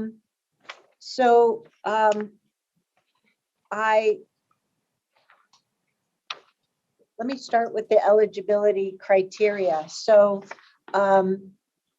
I appreciate, well, there's two things. In your slide, you talked about the eligibility criteria meets multimodal, roads of county significant, ranks of high priority, geographically, financially balanced. I thought that was related to the Opportunity Fund, because over on the second page of your topic sheet, you have potential eligibility criteria revisions: improve safety, improve traffic flow, be a major road used by many travelers, address multimodal travel needs. So I'm just wondering what happened to those ideas, because there's a different thought that I have other than those 4 bullets. It relates to some of these, but what's important to me ultimately as we define, build out, fund, and maintain our system. You hear this word connectivity from me a lot, right? Connectivity for vehicles, by whether you move by a vehicle, by foot, or by wheel. And yes, as we move about, we need connectivity. Yeah, I want it to be safe. Yeah, I don't want it to be congested. And I respect that there are other travelers and so forth. So I want to make sure that that level of that connectivity is really thought about. And so as I looked at the map, it wasn't so much that I was thinking about specific roads. As I looked at this map, I really admire that, as I heard from Tom Kloster back in 2007, while we were working on the 2010 RTP, that Washington County, especially through MSTIP, you've done a really good job of building a super grid, right? And we can see it on this map as well. And what's a little hard to see, but I could see it on my screen, as well as I printed a version of it on 11 by 17, is how there is the lower level grid. And so I explored in my mind each of these different areas, and I'm totally on board with Blanton. But as I look at the map, what I wonder about is how will the system of countywide interest serve us in a Cascadia event? And for that, I was thinking about, and I know I articulated this in some meeting I was in, I think just this week, all those overhead lines, some of which hold traffic lights, some of which are power lines. They're over intersections. They're along certain roadways with power poles. You know, I really wonder about that. And does that, I mean, I'm hoping staff has either already done or has some map somewhere to show us that we're going to have some of these arterials and collectors that should be free of fallen lines. But I sit here today not knowing. Similar but different, we have a few major employer campuses that have dirt berms. As far as I know, those are going to liquefy and cover the arterials that surround those campuses. So it's like, what does that do to this map? Now I know this map is all about MSTIP funding. I am clear on that, don't worry. But I'm looking at that map going, golly, I hope we're funding the right things. You know, I hope we'll get an even stronger system built. So while adding more lines might be fun, I know that some of these areas in between the blue and the reds are challenged by geography and hills, but also don't draw too many more lines on that map, Catherine and city councilors, because we already have a backlog. We already have a shortage of money to build this out. So I'm not suggesting any new criteria or any new roads. I just wanted to share what's on my mind.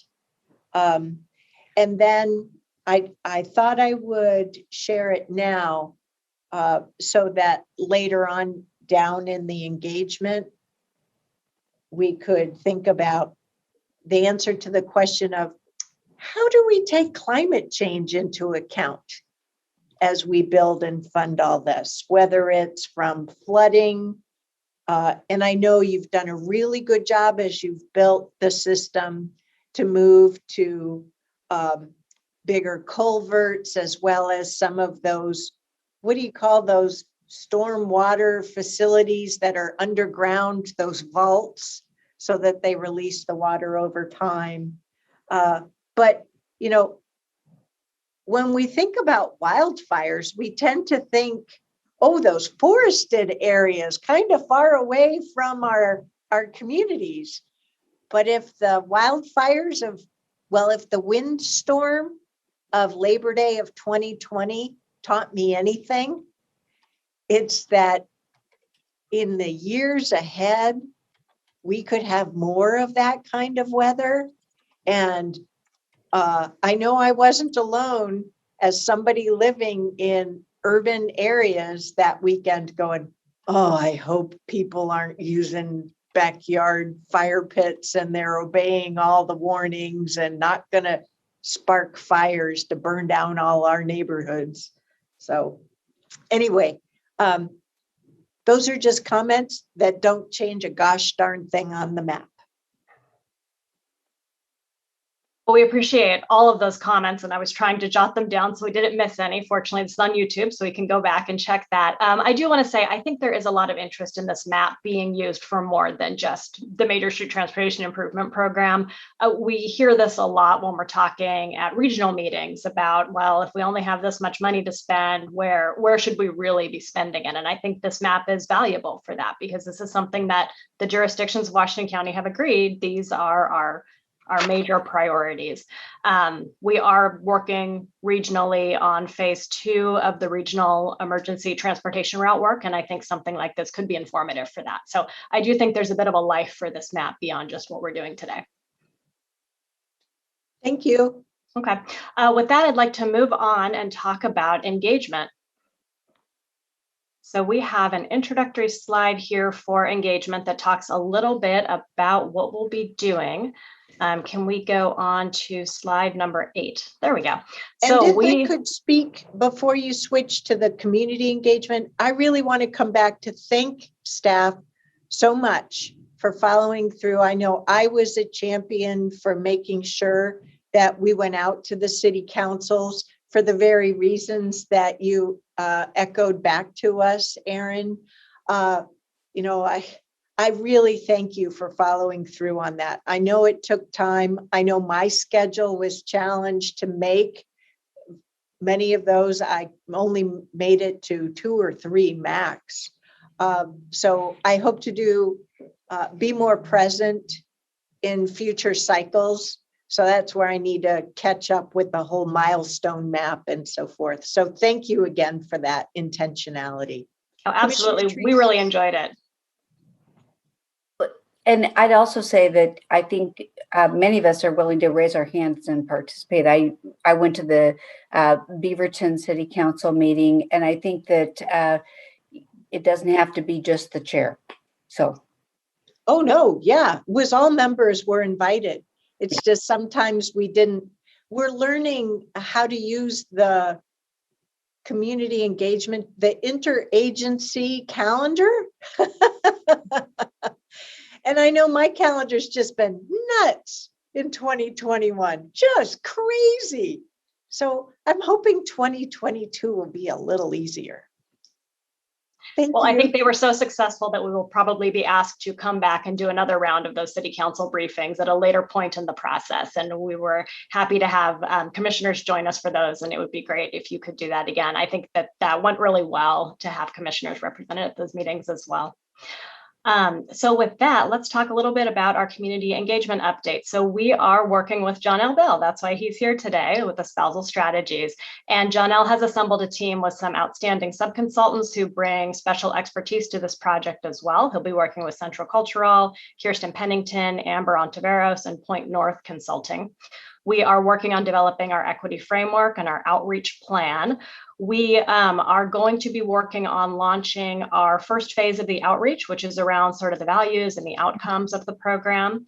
And we will be utilizing tools like focus groups, individual committee and organization presentations, and then online open house as well. And as I mentioned before, we'll be coordinating extensively with our city partners and their dedicated equity staff and committees.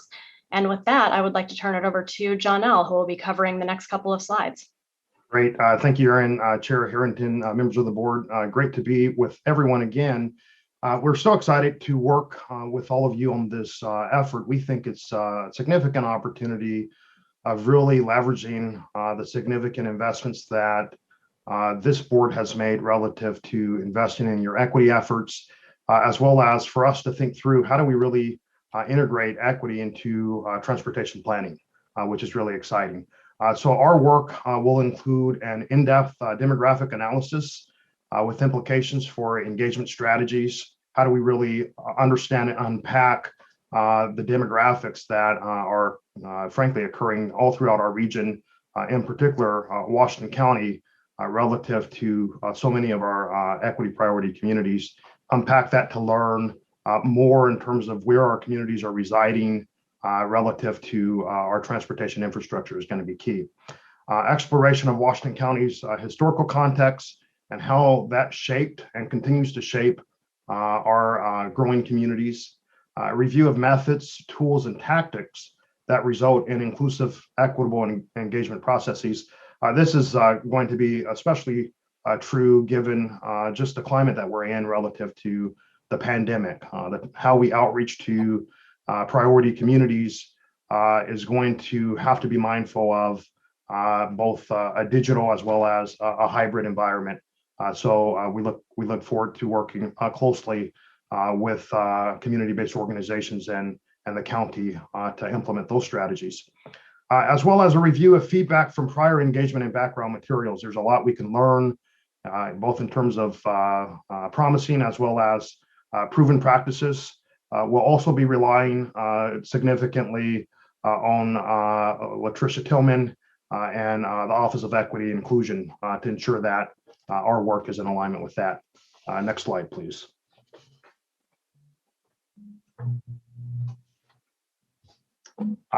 The equity framework will inform the plan. The best way to think about the equity framework is really an equity blueprint.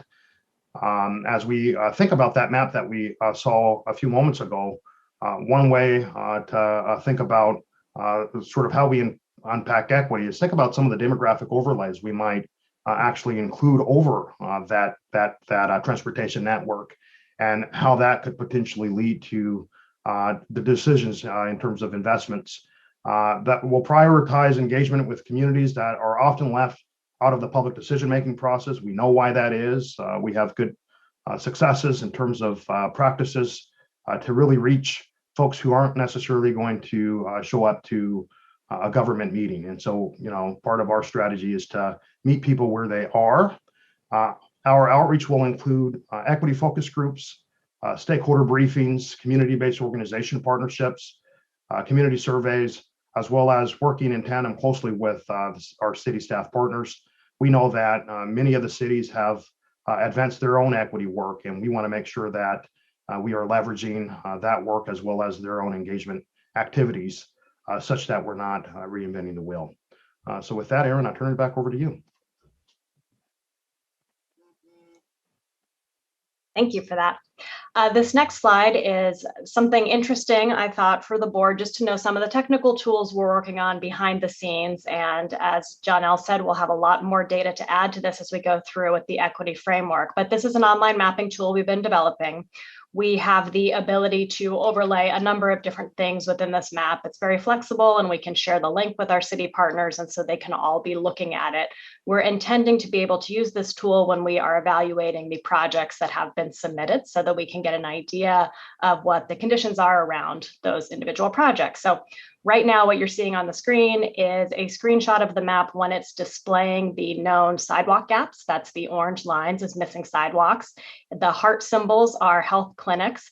And then the little schoolhouse symbols are our elementary schools with the Title I schools displayed in blue. And so this is just some of the information that we've compiled.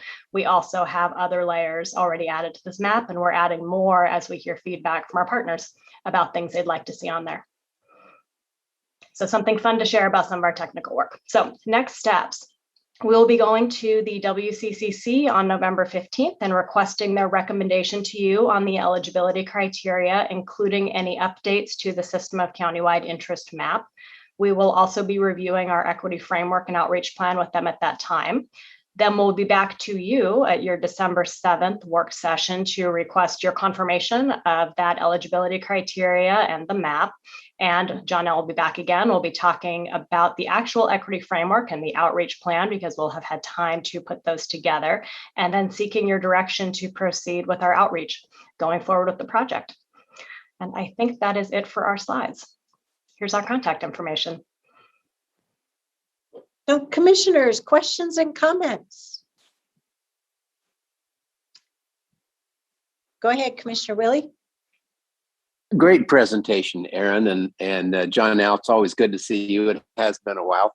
And I like that map. I like things that are interactive, where you can kind of click on different things and see different pictures. And I thought the other map that we had, the old one that just showed all of our projects, was pretty good. This one is certainly an upgrade. So I just want to say thank you for the work that you've done, certainly for the additional time that you spent with all of the city councils, and certainly your commitment to continue up with that communication with them. And so I think you and your team, Chris, certainly Stephen and Aaron, John L., glad to see you join them. I think you're doing a great job, and thanks for all of your hard work. Certainly listening to me complaining about my concerns about this.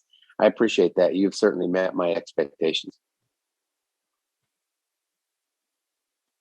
Who's next? Pam's great. Commissioner Treese, Commissioner Feig, Commissioner Rogers, great. Thank you all. My last comments. Great work, team. I have one information need and then a comment. I need a handy dandy thing that reminds me of the different milestones. We might have had that in a prior packet. So if one of you could just point me in the right direction, that's what I need. Then the other comment is, go full steam ahead with the equity framework. We all stand a lot to learn. On the inclusion side, at least, Chris, I never remember properly the name of that plan that I worked on with you and Diami, and it was transit related. It was an investment plan. Yeah. Blah, blah, blah, blah. It was the transit development plan for our statewide transportation improvement fund. Yep. It was fun and interesting. And one of the really clear things I got out of that, I was really impressed with the scope of input, inclusion, that reminded me for this project that we reach out to those parts or members of our community who deal with physical disabilities, developmental disabilities, because of their reliance on moving around by means other than just driving a car, right? And the system and some of what you're talking about building out is part of that. Now, Rebecca Miller and her team, they're like the tentacles in all kinds of different groups that provide input for that. So please just mine that one for connecting into the community and what groups we need to engage with as you move forward in these further milestones. Yeah, it's good. That's a good that, reminder. awesome work. Keep it up. This is going to be fun. Yeah, thank you, Chair. And I appreciate your comment. We'll develop a handy one-page thing that kind of shows the work plan graphic and get that out to you. And then I was just going to say, I'm pretty sure it was the September 21st regular board meeting packet includes the actual work plan documents. Okie dokie. I'll look back at that. When I was doing my homework to read the packet for today, I was like, oh. Yeah, thank you for that, letting us know about that too. Thanks. Okay, anything else? I think you've got comments from us and we're on the journey. We're with you, John L. and Washington County staff members. Thank you so much. Thank you. Look forward to it. Thank you, everyone. Okay, so commissioners, we're wrapping up our work session for today. We have a board meeting at 6:30. Are there any last commissioner comments or leadership items that you want to share at this point? Nope. All righty then. Let's adjourn the work session and we'll reconvene at 6:30 for our board meeting. Have a good dinner. Thanks, everybody.